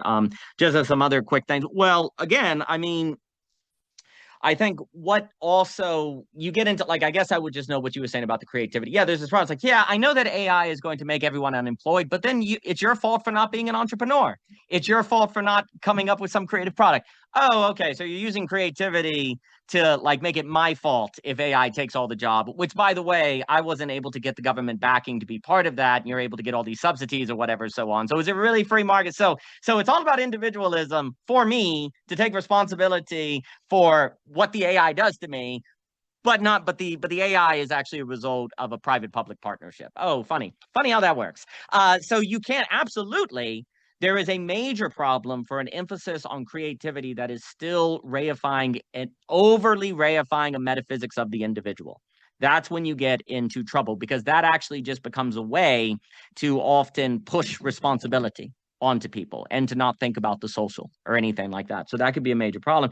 And yeah, I guess one of the reasons and I'll throw it to Greg here. I mean, one of the reasons I really appreciated Defense of the Interiority is because, like, to do the work, to take the moment that we're in and actually, I think, have it as an opportunity to elevate the human being is going to require defending the interiority. Because to the problem of Marx and all that with capital, the problem is your interiority is always already being changed by your environments, by capital, by the logic of capital. You're absorbing it. You're understanding reality in terms of pragmatism. What's valuable is what makes money, and if it doesn't make money, it's not valued. Like, these things are in you, right? And if you don't actually like do the work of one defending your, or one acknowledging that it is there, or being like, no, this is real, this matters, then you're just going to let yourself absorb whatever the zeitgeist would have you be. And you'll absorb its categories of understanding reality and experience and things like that. And I think that really hinders our ability to, well, create the social community in ourselves. So, I mean, there's much more to be said on that, but I'll pause and I'll throw it to Greg and then Mr. Satori. Greg, please. Yeah, I have a woodpecker tapping on my wall. I hope that it doesn't. No issue. I have I a hear woodpecker hitting that pole right there. It's gonna like blow up the box on the pole, so that's funny. So no issue at goddamn all. woodpeckers, right? They're the worst. But I want to relay a anecdote. My car was broken into last week. I think I left the door unlocked. I think I left the door unlocked, and somebody just opened the door and they grabbed all the stuff from my glove compartment and from some of the other compartments and various other things. And then I got over it. I replaced the most important items that I needed. And then several days later, when I was walking outside in the morning, there was a guy sitting on the sidewalk, and he asked me if my name was Greg. And anyway, it turned out that he had found some of my stuff nearby in the neighborhood. And when I asked him if he had hidden it. So he said he didn't want to be like walking around carrying somebody's stuff. It felt weird, but he was coming to write me a note and put it on my door. And then I happened to walk out. And so he began speaking to me.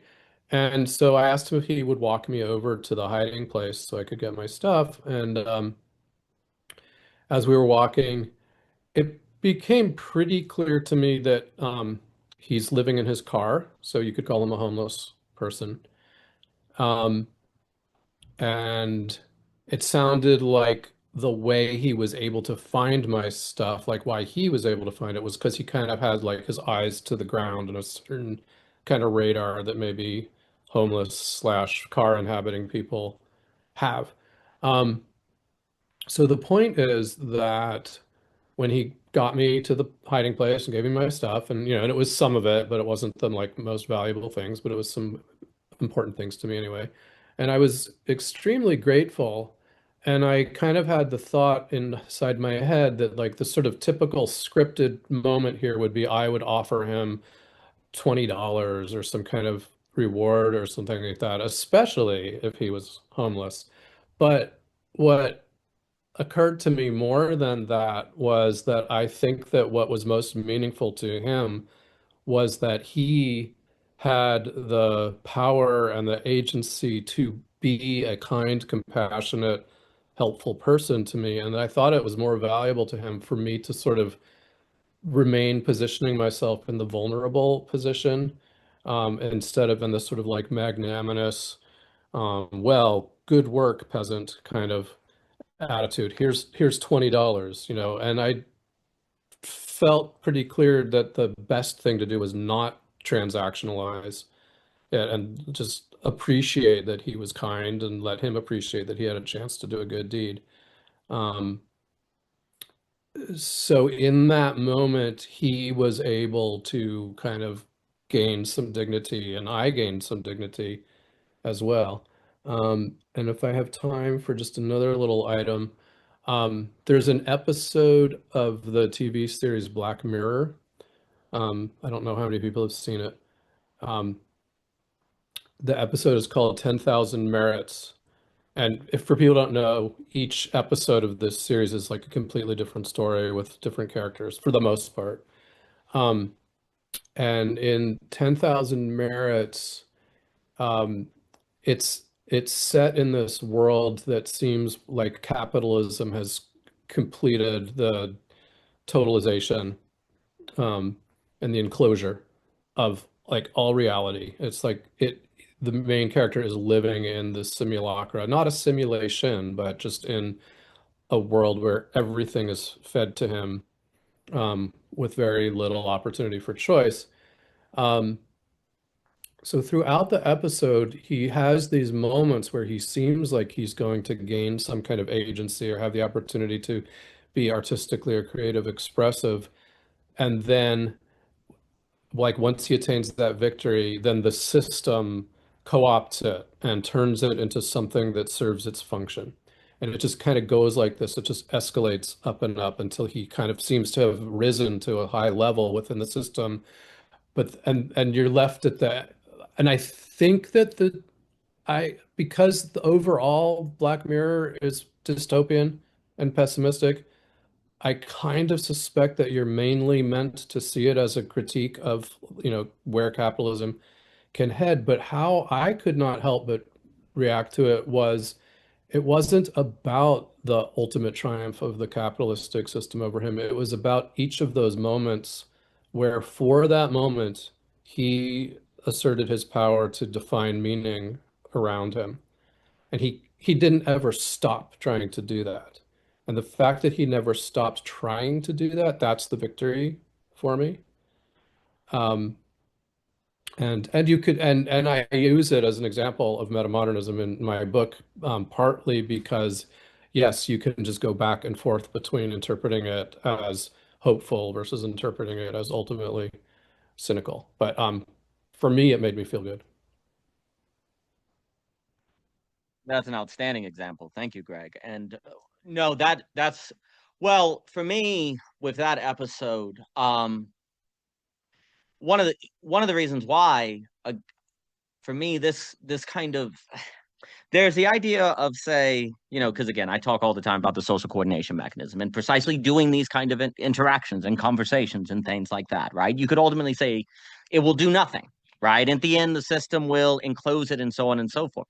Nevertheless, there is an agency and meaning in these actions, in these doings, in visiting in person and doing those things. That is I think the reason it is extremely important that your revolutionary act be meaningful now, not only if it accomplishes it. I think for me, that is the reason why I appreciate your work, is because there's an emphasis on not just the end product, but the defense of that interiority. And like that matters. Even if ultimately the system takes over, interiority was defended, dang it. And that can't be taken from you. Even if they kill you, even if the system encloses you, even et cetera, so forth, that can't be taken from you. If you choose to do the work, even though you're not getting paid for it, even though it's not going on your resume or whatever, to take the time to meet people, to go and see them, and to be in spaces of conversation, the system can't take that from you. Maybe it kills you, maybe it bankrupts you, but it can't take from you that you did that.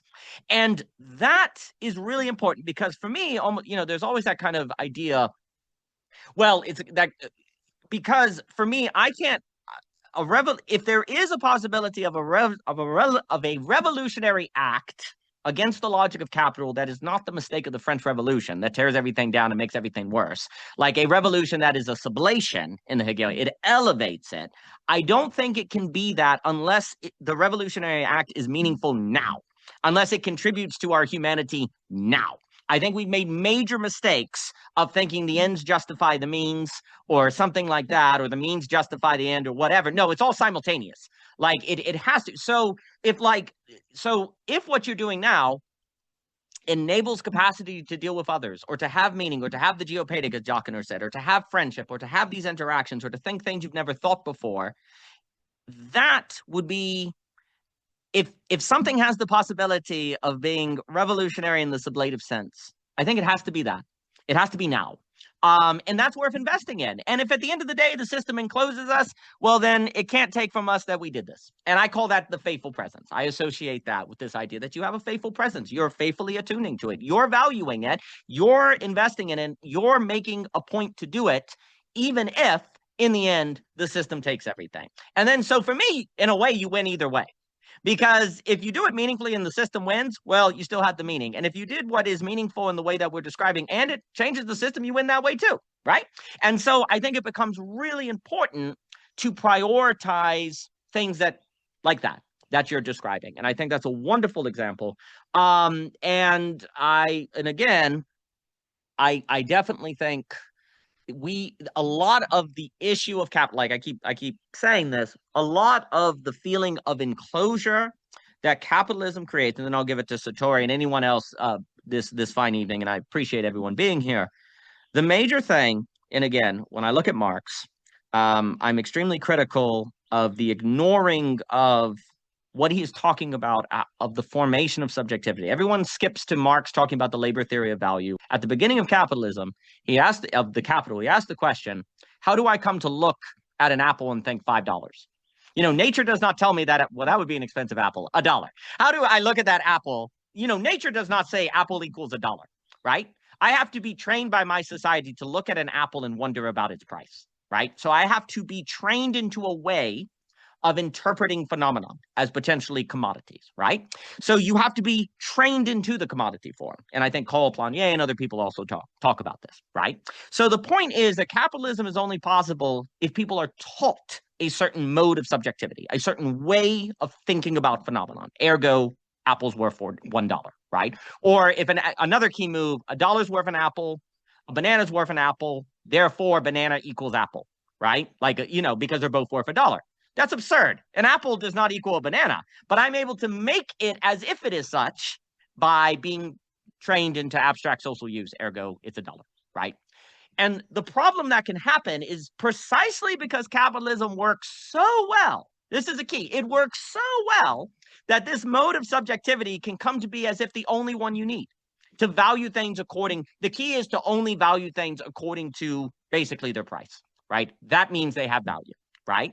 Now, you don't want a world where you can't value things according to price. That gives you many, many pathologies and things like that. And we, you know, Koratani and McCloskey and all that. But if the only way you can value things is because they make money, or because, well, that thing must be more valuable than this because that's $500 and this is $100. Therefore, it must be more valuable. Then that's a recipe for pathologies or, you know, bad coordination or things like that. Right? So the point that I'm getting at is basically you need alternative ways to train our subjectivity to value things in different ways. And I think spaces like this and the social coordination mechanism, that's what we're doing. We're actually training our ability to value things differently.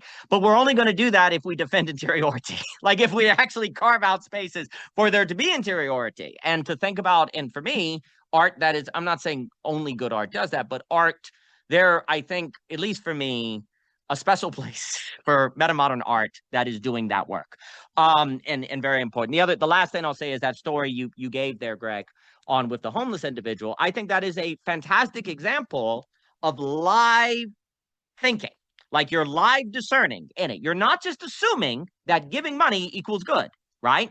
That's sort of live discernment. The name of I think in my opinion, when I look at Vey or some other people that make this point, their concern is people think that you can give people dignity without doing that work. Without, and yeah, maybe 80% of the time you do. Maybe the act of giving them money, you know, 80% of the time is. But the problem is assuming it always does. So and the reason why it's a problem to assume it always does is because then you can replace the human with a machine. You can replace the human with a program. And that was kind of their main concern. If you say it always is, well, then just take out the human and turn it into a procedure or a machine or a bureaucracy or whatever. And of course, there's a danger in saying there should be no procedures or no bureaucracy or no anything, right, to help homeless or so on and so forth. But if there's not somewhere that trains you or reminds you of the necessity of that live discernment, which I think is an act of taking seriously interiority, like listening, because when you're doing that, if not to put words to what you were saying, in my experience in those moments, there's a certain listening to yourself, right? Like you're kind of listening to your interiority. You're like, I should give 20. Well, hold on. Let me feel this out. There's a kind of paying attention. You're like, well, actually, no, there's more dignity in the person actually like having done this. And there could be a kind of belittling by giving money, right? There's a real, that for me is an act I would associate with interiority, like taking that seriously. But if we have a world that says interiority doesn't exist, doesn't matter, mere subjectivity or whatever, so on, then you'll just hand over the $20. You're not going to take that inner voice seriously. And therefore the logic of the machine takes over, if you will. That is basically what Marx is just warning on a different scale regarding economics happens with the commodity form. People just assume the commodity form versus discern when it is appropriate. And that leads to social problems. Now, again, I think it is I personally think the value of Marx, a lot of value in Marx can be found treating him as a sociologist. Once he gets to the labor theory of value and is looking for a theory of revolution, I think things change. Now, I'm happy to go into that, but that's, of course, a larger thing. But there is, I think, that sociological truth. But I'll pause and throw it to Sartori here. And that was wonderful, Greg. Thank you very much. Let me throw it to Sartori here. Okay, so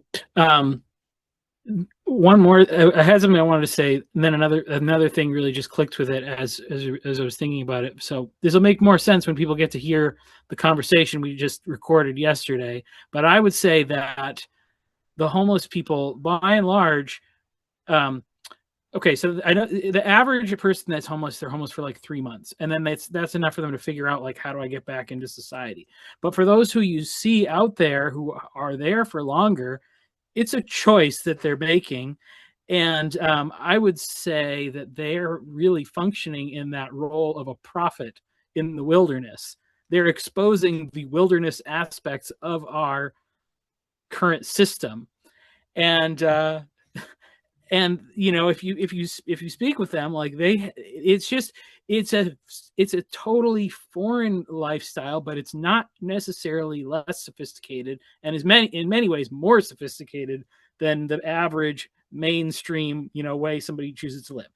It's easier for men than for women. I mean, yeah, I could see it. It's like, hey, if I was single all of a sudden, I don't know why I would try to have a home, you know.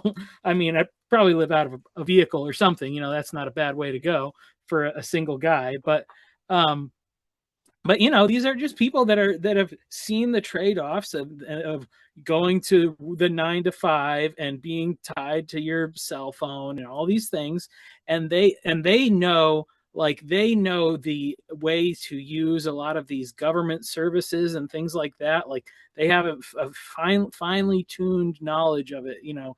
Whereas if anybody ever has to deal with these things, like, you know, randomly, you know, just think of like the DMV or something, it's like, it's such a nightmare. They know all the tricks to get to all the right people and figure it out, like, you know. So it's interesting, I think. And maybe even that's to say why some sort of an AI thing that can translate, like, in between different cultures or whatever, like between homeless people and non-homeless people, it probably is a way to do it.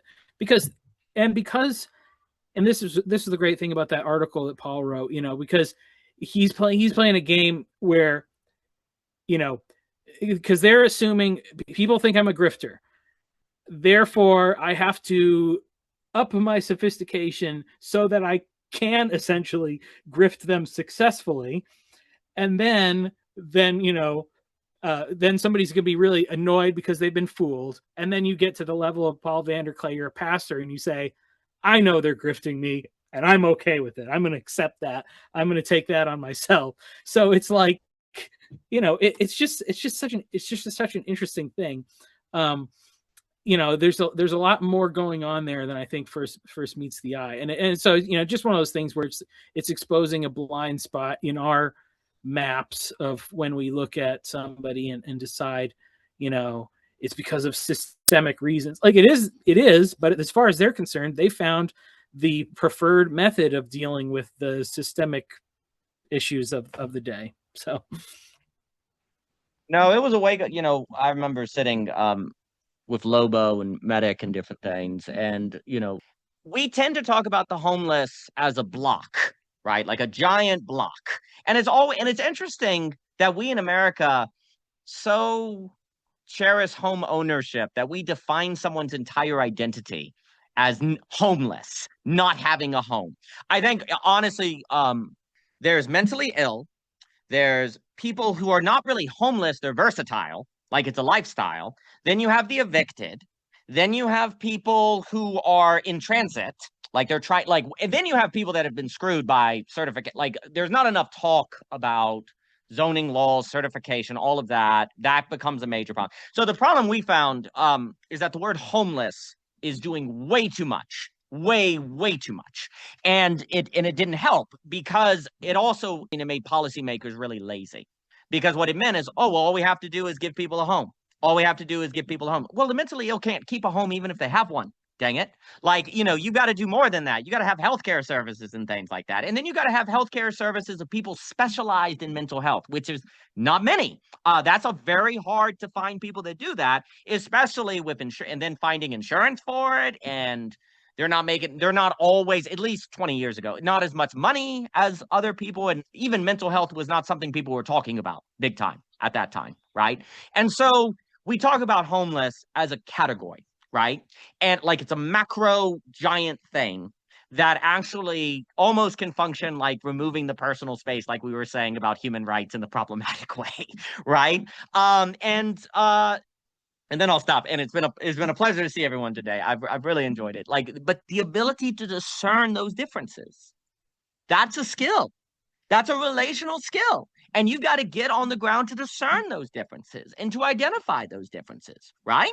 And if people aren't doing it because they say, well, they're homeless, therefore here's the policy, or whatever, right? Well, then we have all these mentally ill people on the streets, right? That they can't, because you say, well, put them in a home. They can't stay in a home.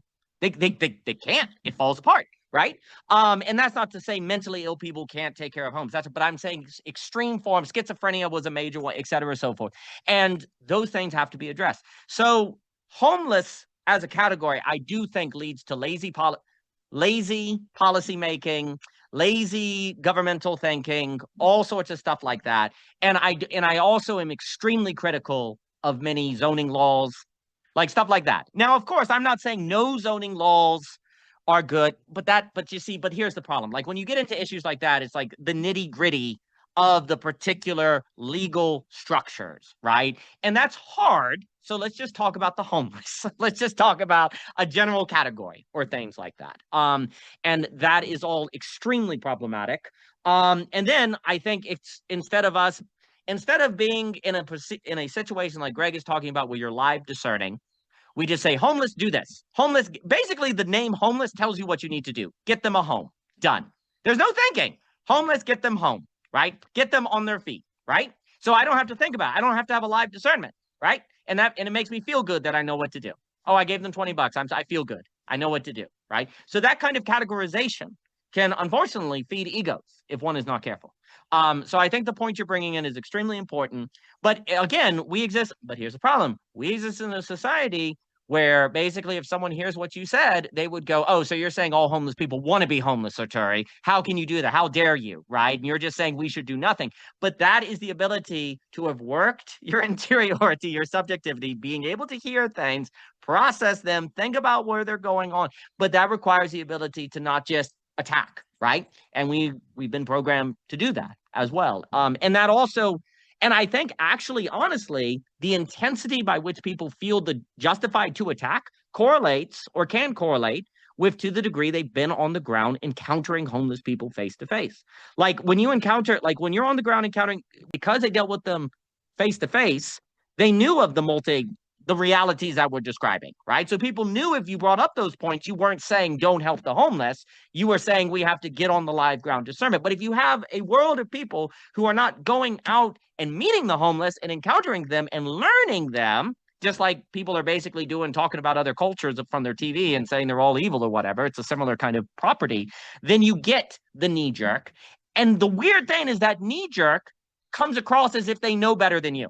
That's the real horror of that ethical reaction. Like it creates a kind of, I know better than you, when actually that feeling of certainty comes from a lack of complexity. Like it's like that Yeats poem idea of those full of knowledge are full with kind of uncertainty, where those who don't know are very strong reaction, right? But that all blocks the ability to actually think these things well and to work through them, because there are definitely things on zoning law. I have enjoyed tremendously seeing all of you on this fine day. I will run.